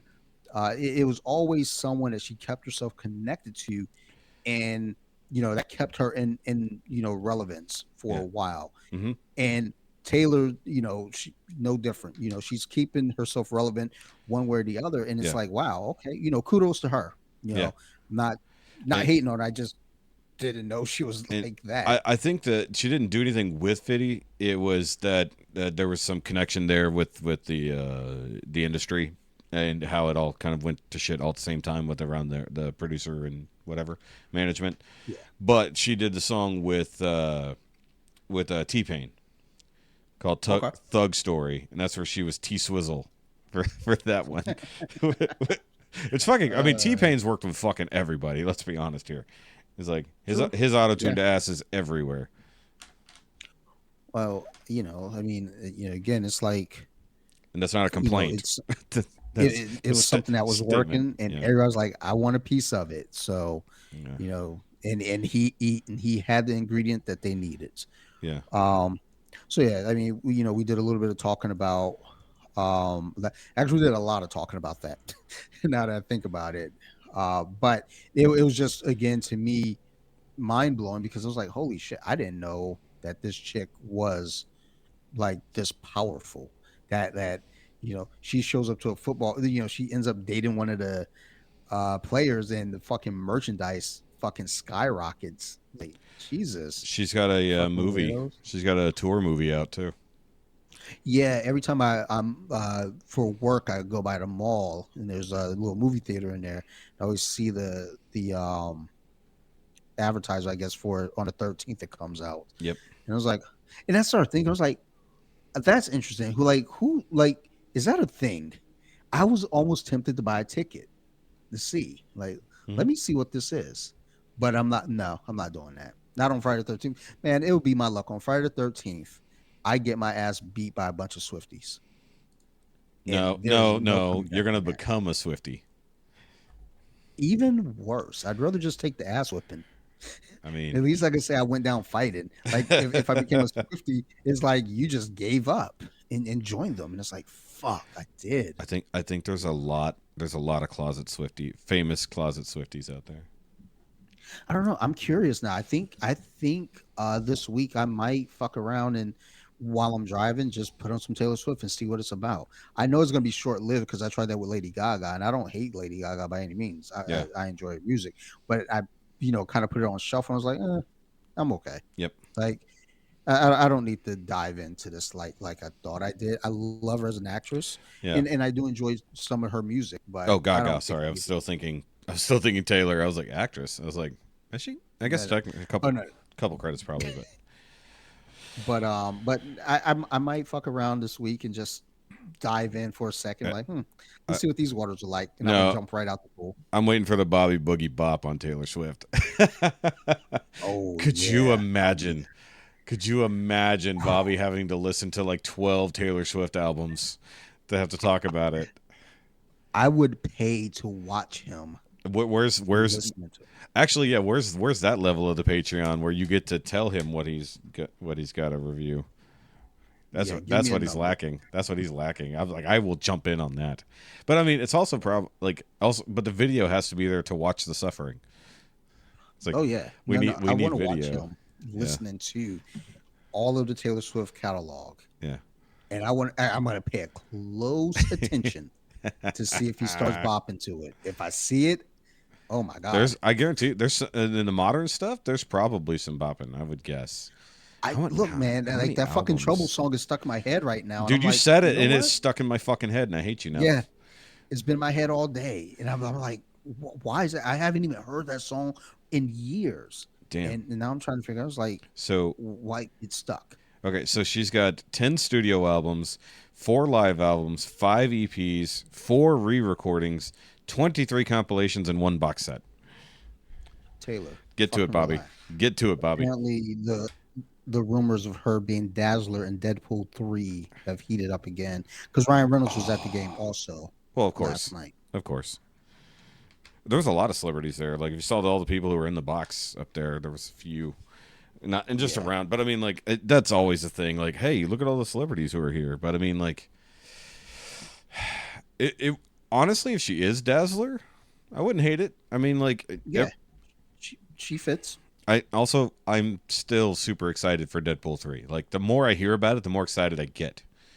Like, I know some people are like, well, Marvel's gonna fucking ruin it. It's like, shut the fuck up. It's like, if they fuck it up, it's your fault. I'm excited on the they're not gonna fuck it up train. I'm on the they're gonna give us everything we fucking want train. Well, that's the thing. It's like, I would be excited, but much like the Baltimore Ravens, the fans are making me not like the thing because it's like no matter what they do, there's going to be complaints. And it's like, just let it. Well, even when they made the first Deadpool, which I loved, it's like I hated it because there's this whole wave of new bro fans that jumped in and was like, I've always been a Deadpool fan. It's like, eat a dick, you haven't. But see, I literally have never cared about that. Like, I don't give a fuck. Like, I'm a fair weather Deadpool fan, but like, I experienced him prior to the movie. But that was like much like with everybody else, that was my in for the Deadpool character. And it's like, and I love this Deadpool. It's like, I love the first one. I really love the second one, especially the uncut version, which is fucking great. But I never did watch the PG version that they made. I thought did you ever see that, the PG cut, which is fucking hilarious? I did not know that was a thing. Yeah, Maybe I did. Maybe I just shut it out. They did a joke version. It was the PG version, and they like cut most of the fucking movie. And then that's the one that has you've probably seen the scene where he's like tucking Fred Savage into bed or something. Yes. Yeah, so that's from the PG version. So that's where that came from. So, but I'm excited for Deadpool 3. I hate that it's stuck. It's stuck right now due to the fucking strikes, which partially ended. Like one of them ended apparently, or at least they came to an agreement. But then since we've got the other strikes, it's just down the line. And don't get me wrong, like the fucking and I even said this weeks ago talking to Ricky about it. It's like all these fucking that's the word I'm looking for. Like all the CG studios, all that shit, the effects studios, special effects, that's what I'm looking for. Yeah, they started to fucking strike too. It's like, especially against Marvel / Disney. It's like, yeah, you fucking should. It's like, they're ruining you. It's like, you're not getting paid enough for the work you're doing. They're giving you insane timetables. You're having to kill yourself. Some studios have gone out of business because of this shit. It's like, because it got ran into the ground by the demand, and they couldn't make enough money because they were stuck with one studio fucking trying to foot the bill and only paying them, whatever. So it's like, I'm on board for getting treated better, especially in that industry that has gotten so insane in the last 10 years. So, yeah, I mean, it's one of those things where it's like, it's about time. Yeah, that is an about time situation. And like, I don't get on a lot of soapboxes, but that's one I'm on board because, like actors, some of them don't get paid enough. Some of them do. Some of them get paid. It's just like sports. Like quarterback's probably going to be the highest paid person on the team, right? In general. But you've got all these other people out here who really make the fucking ball move down the field in a very important way, but it's the quarterback who gets all the fucking money. So if the quarterback, well, I guess realistically it's the fucking league that makes all the fucking money. It's like, even though they're multi-millionaires on the field, it's like it doesn't even compare to the fucking team owners and the fucking thing itself. So the industry is the real winner, but that's basically what it comes down to here too. But yeah, I mean, it's like I think an example that I could kind of speak a little bit more to with the actors. Not all actors getting paid enough, and then there are those that are getting paid crazy amounts. Is like in the fight game. You have a lot of that with specifically the UFC, where you have a fighter like Conor McGregor. He's allowed to go out and fight Floyd Mayweather. He gets $100 million. Now he's got fuck you money for the rest of his life. He doesn't have to do fucking anything else. Whereas you have, one fighter, he had to take a fight short notice because he just was out of money. I don't know how the contracts are structured now, but it used to be you could have sponsors on your, trunks and have a banner. You get all the sponsor money, and a lot of guys were making like, 6 figures. Yeah. And then it's NASCAR, but without the car. Yeah.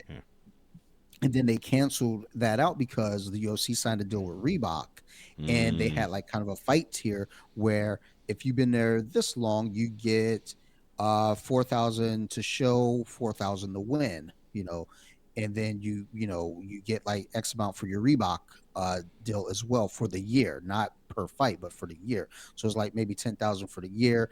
And then, if you've been there longer, you might get maybe, like 16,000, to show 16,000 to win.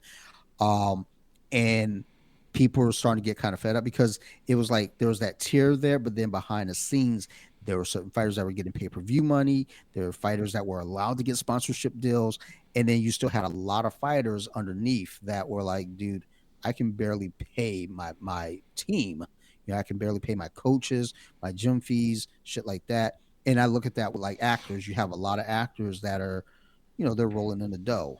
And then you have others that are like, not even necessarily just like young up and coming actors. It was like they're actors that have been around for a while that are still like kind of like that lower tier where it's like, you'll make some money, but you're not on the Hugh Jackman or The Rock level of making money. Yeah. And it's I can't speak, necessarily, just not being an exec or anything. And I don't know who should make what, because there is the thing of like, well, these people are doing these projects or they're working with this studio or whatever. And that's when now you come to the studios like Disney, who are paying crazy amounts of money for one thing, but then they're skimping on other things that are really the things that are making the ship run. Exactly. Because like going back to that sports analogy, yes, the quarterback's getting paid a fuck ton of money, but if you don't have a good left tackle for a good right-handed quarterback, that quarterback is getting blasted every time off his blind side. Yeah. So you better fucking pay the left tackle. Yeah. Yeah. I mean, fucking, all your O-line basically. It's like, pay all of them. It's like all those motherfuckers need to get paid because they're doing all the work. Now kickers, fuck them. Yeah, fuck. They really could just get rid of that position at this point. Yeah, it's kind of pointless. Like, why do we have it? Go away. It's like you're just gonna kick it to the fucking end zone anyways, or you're gonna be like that female college kicker the other day that basically went like 25 yards. They're like, yeah, all this build up and then like 25 yards. Like, look, she got called in because their shit got hurt. Fuck it, let her do her thing. It is what it is. Fuck it. She tried. She tried, and that's more than most of you motherfuckers out there did. Like, I know a lot of teams, even if your starting kicker gets hurt, there is another player on the team who can kick, such as your punter. Yeah. It's weird that they didn't have that for a college team, but whatever. I don't know. Look, she tried. Look, she tried. It was the best she could do in the moment. She might kick the fuck out of it next week. Who knows? Yeah. It's like she might do a 75-yarder next week for all we fucking know. I mean, for all we know, it could have been, nerves, because I don't think they just randomly grabbed the girl and said, "Hey, come be a kicker." Yeah. It's like, no, I think she was a kicker on her female team, wherever that was. But also, it could just be that it should have been laces out. Yeah, duh. Yeah. I mean, it's like going all the way back to good old Ray. You missed that fucking kick for the Dolphins. Like for anybody, 5 points for anybody who gets the reference in the comments. Don't tell them. I don't want to say, like, I want to say it, but don't tell them. Don't tell them. Let's just see if they get the reference. Yeah. But the thing is, it's like, when you're dealing with lots of money like that, and you're dealing with, paying it out to whoever, it's like there's this game of like, who deserves what more? And it's like, well, I don't know. Yeah. Because again, if you don't have your O-line, your quarterback isn't protected. But if you don't have your quarterback, you don't have your field general. And, what about the running backs that, there are a lot of running backs that do a whole hell of a lot more than the quarterback. The quarterback is there to run offense, but that running back is the one taking all the hits going up the middle. Yeah. It's just this big thing of like, how do you figure out who deserves what, and then when you kind of connect this back to, your actors. It's like, well, you got Colin Hanks. It's like, well, how much is that guy getting paid? I don't know. Should he get paid more? Maybe. I don't know. I don't know what the fuck he does. Yeah. But well, I'm sure. I think another because you can even bring this back to football analogy. It's not just on the field situation, but if you look at it closer to way the NCAA football things. The NCAA makes hundreds of millions, if not billions of dollars off their fucking players every year, like the fucking studios do. But of course, they've been struggling for years to try to actually get paid, like trying to own their own names, their own likenesses, because they get sold out to EA for all the fucking games, and they get their names thrown on all the fucking merch, and they don't get fuck all. And like some of them can have, or at least they used to have sponsored deals or whatever they would do, Nike, whoever the fuck. And like, but then even the NCAA would take some of that money.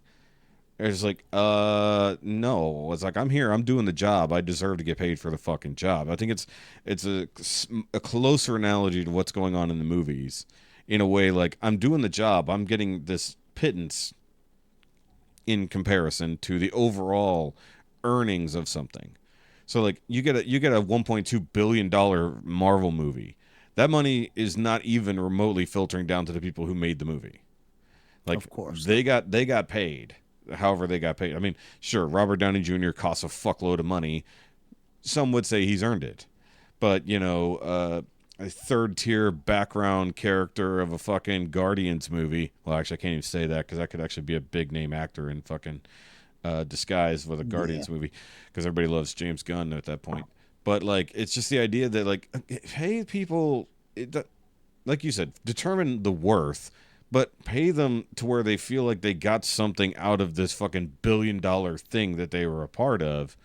It's like, Yes. Where, you know, and especially if studios are just going to waste the fucking money anyways, which is kind of how it's become now. Now we're making $300 million failures. You know, Yeah. Yep. and so now it's time for them to get bit in the ass. It's like, so the strikes are happening the same time all these mega million movies are fucking falling apart. They can't get sales. It's like, I think we got past the post-COVID rush to the movies, and now it's like, I don't have to fucking see that in the theater. And they're like, no, but we need you to. And they're like, nah, fuck it, I'll watch it when it comes to streaming. But you're gonna pay full price, right? Yeah, sure. Or I'll go visit the Bay, one or the other. Well, and I look at a lot of that too. It's like a lot of things have kind of fallen under this thing of like the old ways. You know, bringing up COVID in the movie theaters. It's like, well, you know, a big part of like, you know, what the movie's bringing in obviously is from it going to the theaters. You know, the main part of it really, you know, you got your stuff after the fact and then merchandise, but you know, it going to the theaters. Now, when you take away the theaters, you know, there becomes this big question of like, okay, we pay, you know, $100 million to make this movie, but it's not going to the theater, so we're not going to make a bunch of money back off of it, especially from the theater. You know, how do we rectify this? I mean, and part of the solution was, okay, we'll make the movies available for purchase or rental at home for what, $25 a pop. Yeah. Which, you know, for me, I was like, that's, for me personally, I loved it because I want to fucking go to the theater anyway. Yeah. But I could watch it at home, and I'll pay $25 to be able to watch it at home. Whereas if I went to the theater, I'm probably paying about $25 anyway after all is said and done. Per person. Yes. That's the other thing, per person. If you're taking the wife and maybe the kid, you know, depending on movie. Yeah. But like for us, yeah, exactly. So like, exactly.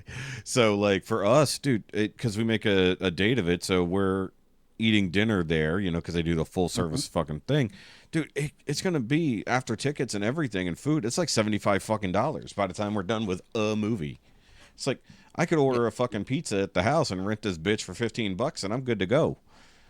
You know? Yeah. And we were happy to do that. But the thing is, that industry now that used to rely on all the other stuff, it's like, well, now you got to figure out a way to evolve. You know, figure out a way to evolve because you're making these $100 million movies, and you know, Black Widow, for example, you know, was one that was expected to go to the theater, but then COVID hit. And they were still kind of talking about putting it in the theater. Then they said, no, we're just going to put it out on Disney Plus. Not even really to make you. I think they initially made you buy it, and then eventually, free shortly after. But that was the big lawsuit with Scarlett Johansson, you know, against Disney for all of that. And Christopher Nolan had his beef with Warner Brothers, you know, with releasing was it Tenet straight to HBO, and it was just they did do that, didn't they? You know, HBO, I mean, was the worst of it because they dropped it, and that was kind of their base for like getting people to come to HBO, you know, the streaming joint, because hey, we're gonna have all these theater movies available for stream for free. I mean, that's why I signed up. Yeah, you know, and you brought up a good point, because that was the whole point of the Scarlett Johansson lawsuit, is that because it basically essentially went to streaming for basically free, she wasn't gonna get enough of the contract. Like, she's promised a certain percentage of sales past a point, right? I think it's how it was. I think it's like, of the first, like, I don't know, 100,000 million, whatever the sales might be, you get that tiny percentage. But if you never hit that percentage, then you don't get that. So I think that's what happened there. If you know, or maybe it's oversimplified, but to a degree, it feels like they do get a cut. Maybe it's just how they get their contracts worded, you know, and with, like you said, with Nolan and everybody else, basically they got screwed by sending this shit straight to straight to streaming, I mean, even if they were still mega hits in the pop culture, they weren't because there was no box office. But what else do you do with a fucking 200,000? Damn it, I keep saying it. $200 million movie that you've just got sitting there. I mean, it's not fucking Batgirl, you know, that fucking thing that. And I'm glad Warner Brothers got smart on that one. I'm glad Warner Brothers saw the error of their ways, saw which way their wind was being blown, and said, "Yeah, we're already like 90 million deep on this. Fuck it, we'll just trash it. We'll write it off." But what about the Flash? It's like we're way too deep on that. We got to go. It's like, unfortunately, we got to fucking put that trash out too. The trash Flash. But you know, now that we brought that point up, it's like, yeah. So maybe people need to get better at their contracting. Not that the studios need to do. I mean, they do need to do better by how they treat people one way or the other. But it's like, get a good fucking entertainment lawyer or whatever you got to have. It's like, you know, because one, you got to pay that motherfucker. If you're gonna be in a multi-million-dollar fucking movie, you better have a good fucking lawyer on your hand and manager. But make sure you're getting a proper cut of that shit. Especially, like, Scarlett was probably smart and realized, like, look, this is not gonna be a big movie. It's 5 years too fucking late, you know. But I want to make sure I get paid for this shit, because if it's my last ever Avengers universe movie, I need to get some fucking money out of it. So she tried, and then they basically, well, they tried to fuck her out of it. She still, I think, won in the end from the lawsuit. However much money that was, who gives a shit, right? But, you know, I think on the industry, the production end of it, not necessarily the actors. Some actors need to get paid better. Don't get me wrong. But I think on the industry side, the fucking people who make the movies, you know, those are the ones who get screwed so much in the end, because they're the one literally fucking doing all the work, you know, and they may not get paid even a tiny fraction of what the movie might make back. So I agree they need a base salary of whatever that might be, or get paid by the job, depending on what it is, you know, where they're contracted and all that kind of nonsense. Because when it comes to effects studios, they're getting paid by whatever the work is of the scene they're doing, right? But when it comes down to people who are there on set doing that shit, that's a different contract. So somewhere in there, it all needs to be reworked for the modern day. This ain't fucking 1960s Hollywood anymore. Actually, shit, it's not 1940s fucking Hollywood where it's run by fucking gangsters anymore. You know? Good old days. You know? Well, and now it's remember recently seeing an article talking about actors way early on, like 1920s, 19 teens, around that time. You know, when you would drop a film, it didn't even actually have the actors' names. Maybe not 1920s, because we did the horror episode on the 1920s, and we actually talked about a lot of actors. So it might have, you know, been maybe 1910s, 1900s, even early 1900s, where like it was just the director who was credited. You didn't know the actors, and then eventually got to this point where people were like, well, who's that person? They put on a good performance. And you know, that's where you kind of start getting this, like the Barrymore family has been around since 1920s. John Barrymore was a big fucker. Just like, you know, and everything. But the thing is, it's like this old archaic way of doing things. It's like, I guess maybe it does come down to, like you said, get a good lawyer to, you know, review that contract, and get a good agent to, you know, try to get you some money, and union people, if possible, the right people in the union doing the right fucking thing, because that's also where it would have got wrong. It's like with SAG and everything, it's like they have a union, but they don't do fuck all for people. It's like, you know, you know, but and also with COVID, I mean, nobody knew what the fuck to do, but corporations 100% saw a way to make billions and not pay people. So, I mean, the fact they finally getting their shit for it one way or the other is what the fuck is my daughter doing? I don't know. Being your daughter? I don't fucking know. What's she doing? She's just fucking running back and forth. She's a little fucking psychopath. I mean, she's probably got a knife in her hand. It is October. Yeah, I know. That's why I'm worried. Tis the season to be bloody. Like, it's spooky season. I'm excited, but if my kid's got a knife, I'm not too excited anymore. I mean, if she puts a pumpkin over her head and then starts wielding the fucking knife, I think you need to worry. If she puts pumpkin over her head, she's gonna be blind, so I'm gonna kick her down the stairs. That's an easy fix. Well, that's why. No, the problem is she's gonna put it on her head and then try to cut holes to see. Yeah. Well, got to get the eye holes. Like, yes, leave it to my kid to do that. It's like, Jesus Christ. That's Homer with the bucket on his head situation. It's like there's some logic there that makes some sense to a degree, but not really. It's like, yes, I get it. You want it to be lined up, yes, but also no. Like, it's just not the way to do this. That's fucking funny. Fucking kids. But yeah, it's all of the shit. It's just like, fix it, because at the end of the day, everybody who's complaining about, this thing or that thing and things not being out, I'm talking about industry wise. It's like, well, you're part of the fucking problem. Yeah. Like, figure it out too on your end as well. I mean, you got a lot of these shows, like I think the Drew Barrymore show, speaking of the Barrymore family, she was about to go back on the air and they're like, nah, don't do that. Her like, don't do that.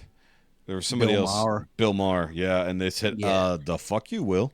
And then they had to put out big apologies, and Bill Maher's not good at apologies. I don't think he knows what that is. No. He's the I'm sorry you were mad type. Yeah.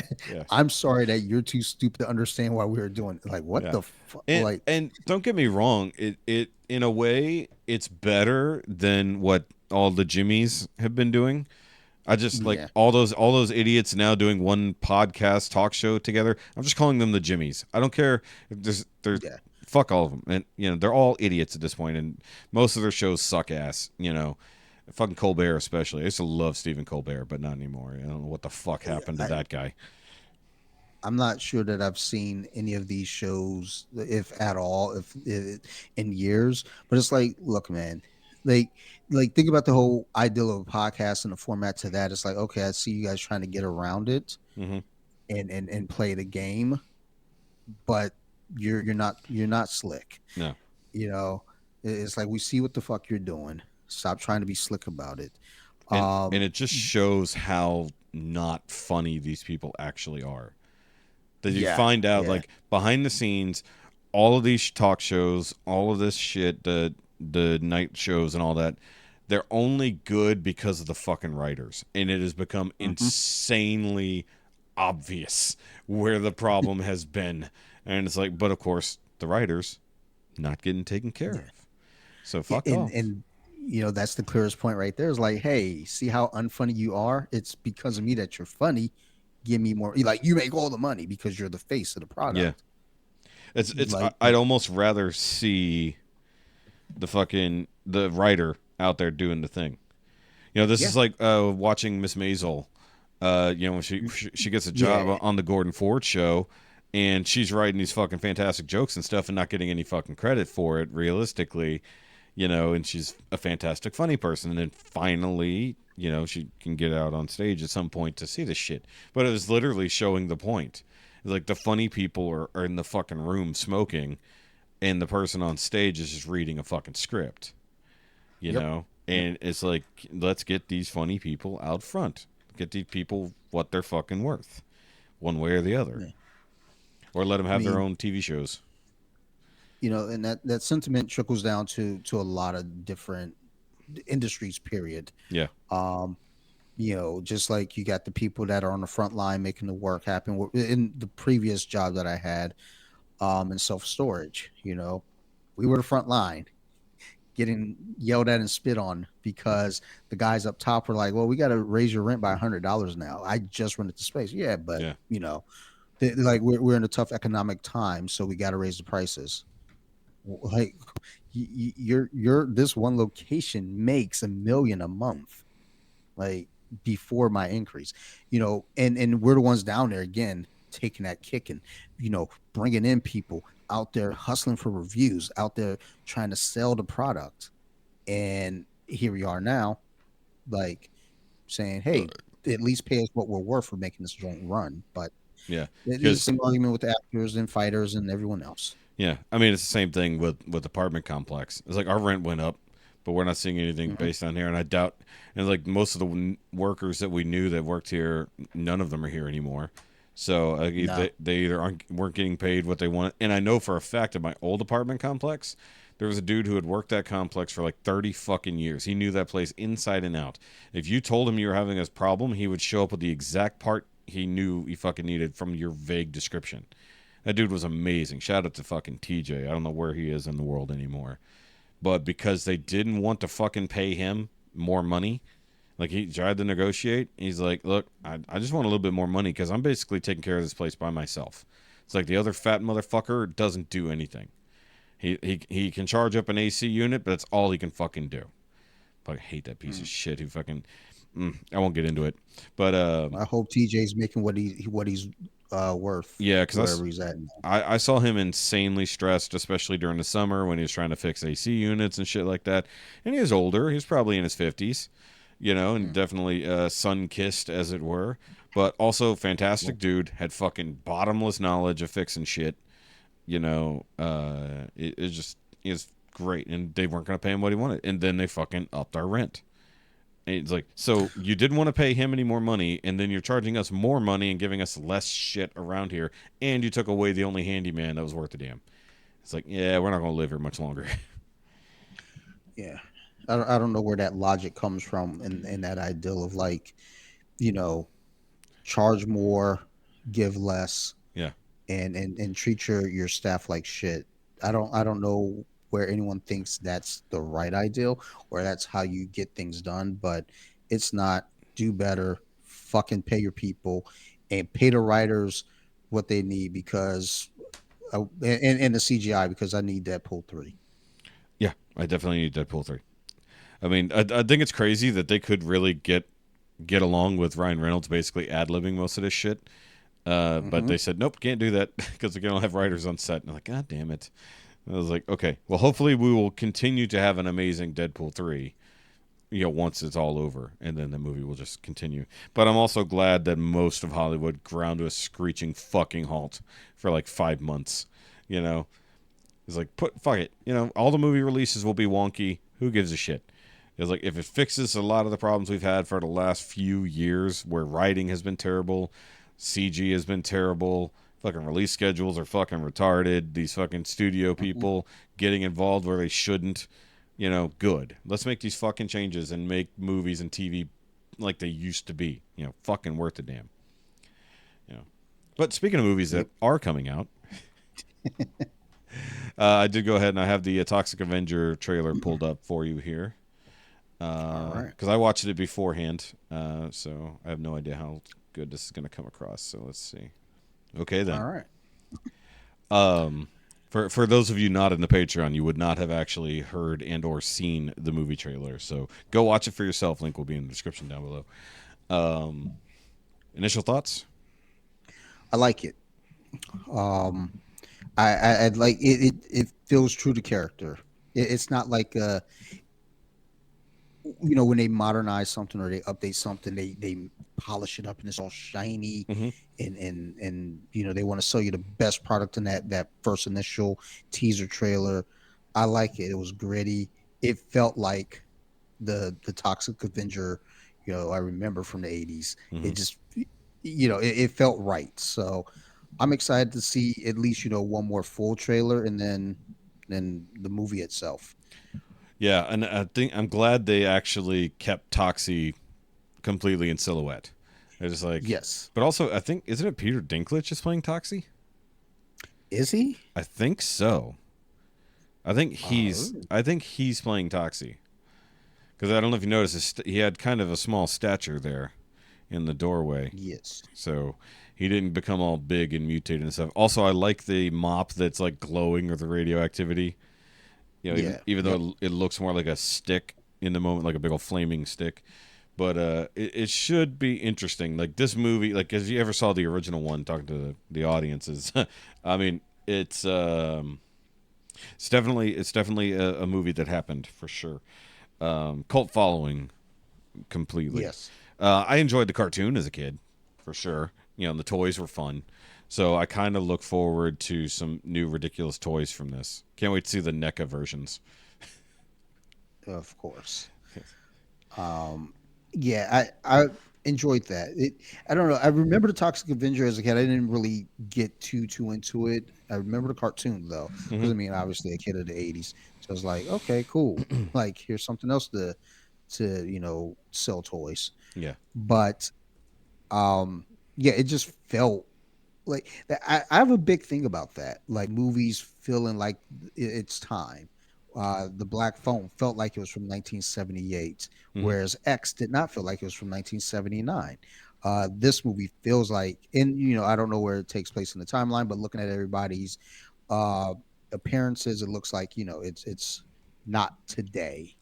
So It's I kind of like the it's kind of hard grittiness to to it. know because they clearly were going for a 80s style, TV Yes, stuff, but then when it got to the movie, it actually looks pretty yeah, it is Peter Dinklage is playing Toxie for sure. nice. Uh Okay. I mean, we got Jacob Tremblay, he's pretty good, and the little kid actor. He's been in a few things. Taylor Dominic Page. She's been in a couple things. Her face looks familiar. Kevin Bacon, of course, is always fun. A few other names here. Elijah Wood is in there somehow. I gotta wonder if he's just gonna be Elijah Wood. Oh wait, hold on. I'll find out right now. Okay, no, he's a Fritz Garbinger. Okay, interesting. Yeah, this will be interesting to see what they do here. You know. Yeah, it looks like it'll be fun, and I'm all for fun. Yeah, it should be. You know. Oh, definitely. I mean, like, especially if it's closer to, because originally it was a comics. It was comics, right? Yeah, Yes, by Lloyd I believe Kaufman. I believe it was a comic first. Yeah, and of course the original movie, which was so fucking weird. Like the makeup was about as good as they could do back then on a low budget, but still like a hokey dokey. Yeah, I'm sure that this version of Toxie is going to be absurd. You know, gonna look truly mutated and gross.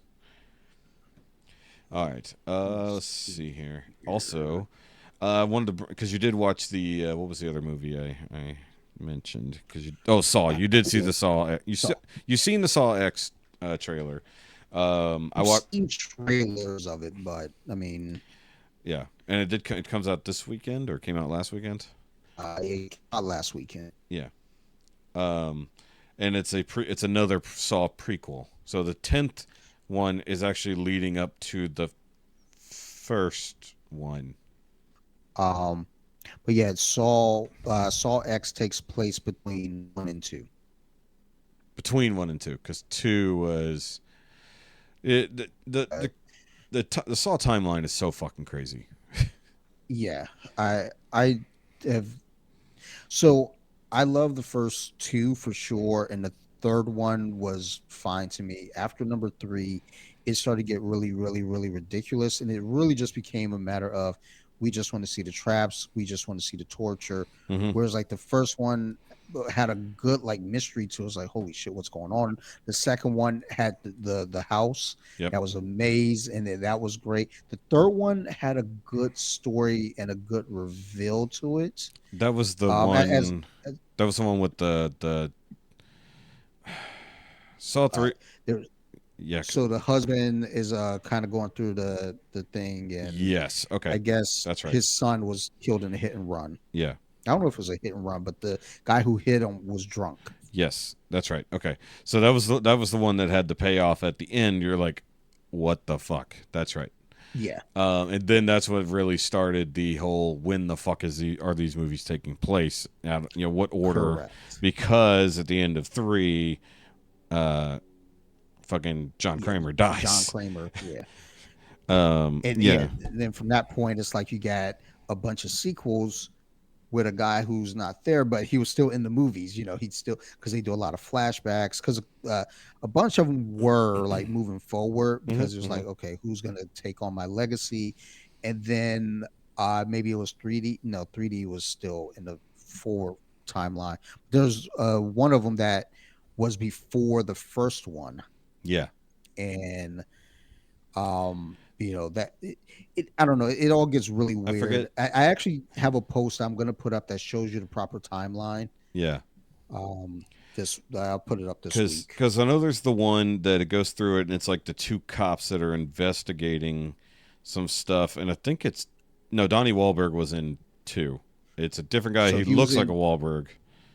He was in number 2 as the lead. He pops back up, I want to say in 3 or 4. I can't remember. I'm trying to remember what this one was. It was they were trying to figure out that if Jigsaw had a disciple, and then this one had all these crazy traps, and then at one point you see it's like they're 2 cops, and one of them partner, or one of them's FBI, one's a local cop, that kind of shit. But once again, I don't remember. I know the movie, I've seen it, and I've seen reviews of it. I just don't remember which one it is because the timeline is wonky. Yeah. Because I think that one led into 3. That's what it was. Because the guy he runs into at one point, I think in 3, it's happening simultaneously with 3, if I remember correctly. So the proper order to watch the films in chronologically: Jigsaw, okay, Saw X, Saw 2, 3, 4, 5, 6, and with Saw the final chapter, and then Spiral is the last one. Yeah, Spiral is like the actual like final sequel, technically, right? Correct. Yes. Yeah. Is this it here? What is this? Oh, okay. So this actually shows, this image has the timeline of where the movies are overlapping and everything else like that, and when they take place. That's a crazy characters. What is this? I can't read it. It's a low res image. It's interesting.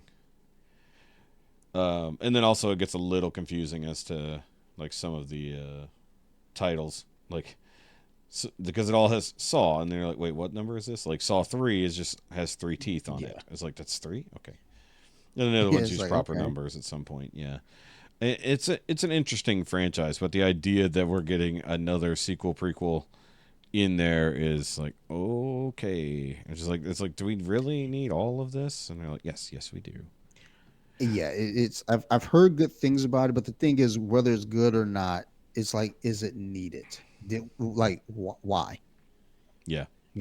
I felt like the story didn't necessarily need, something in between 1 and 2.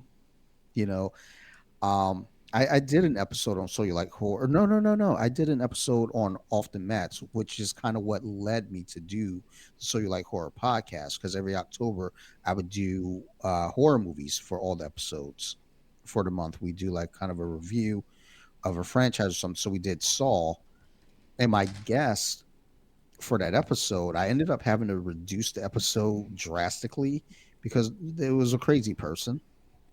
And because they wanted to go into this whole and the thing is, I'm all open for like conversation of like different opinions. She was like, basically, John Kramer is the hero of the movies. He never technically killed anybody. What he was doing was the right thing. And it was like, okay, I'm not doing this with you. Yeah. Like, I want to talk about the franchise. I don't care about your fucking opinions on the character.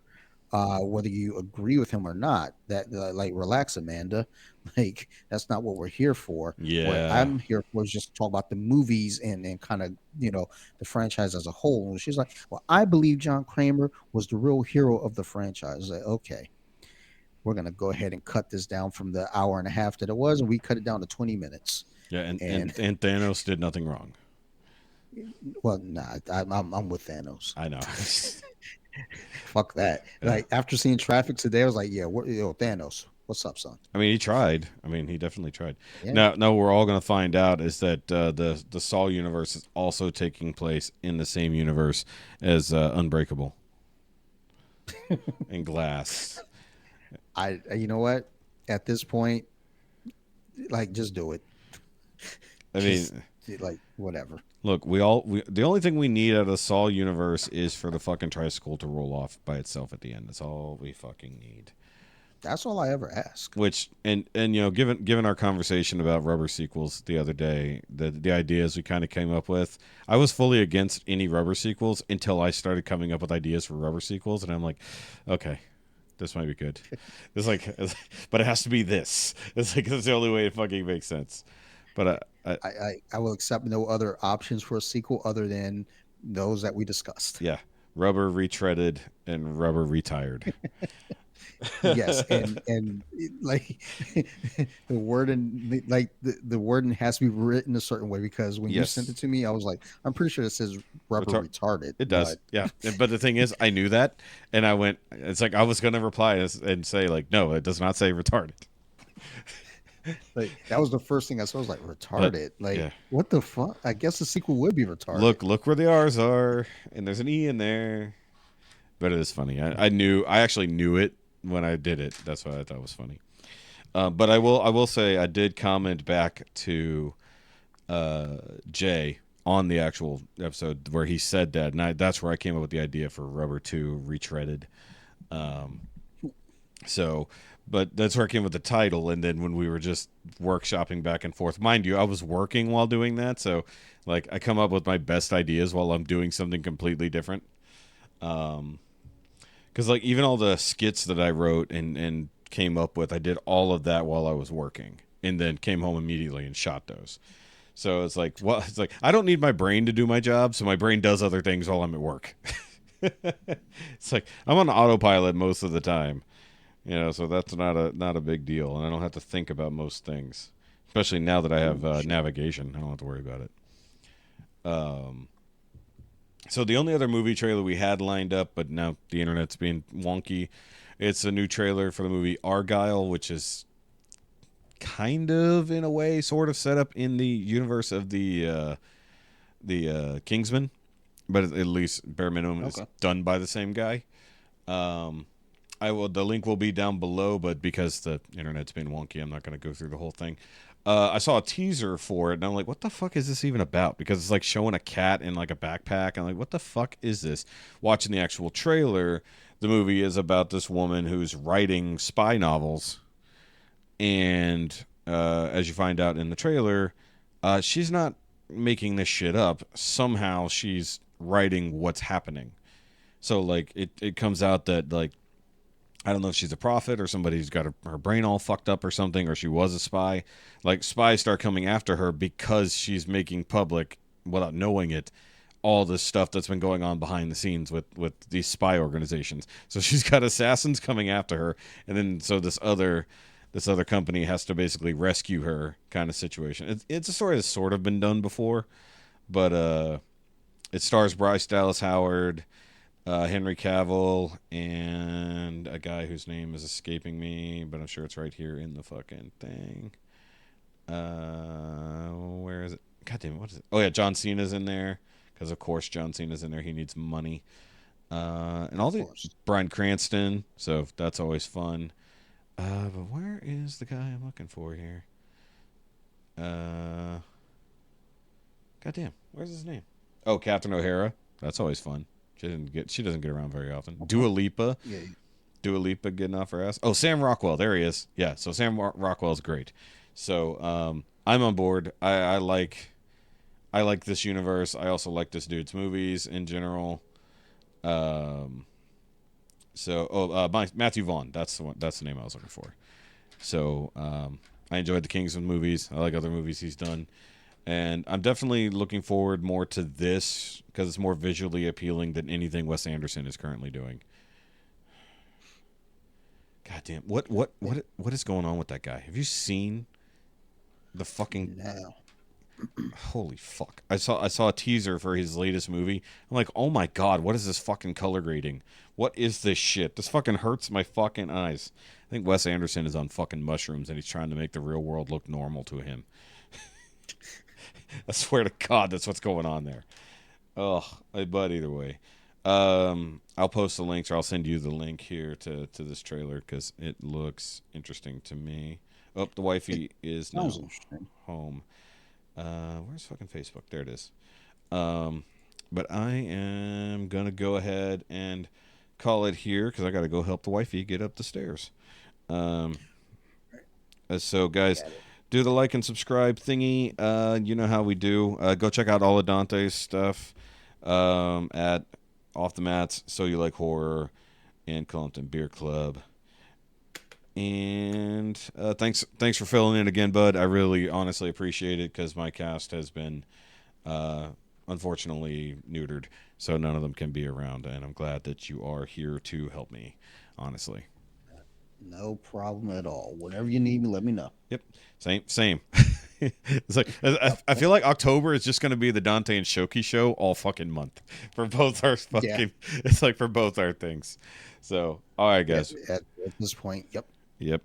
All right, y'all. We'll see you next time. And with that, okay, bye. See ya.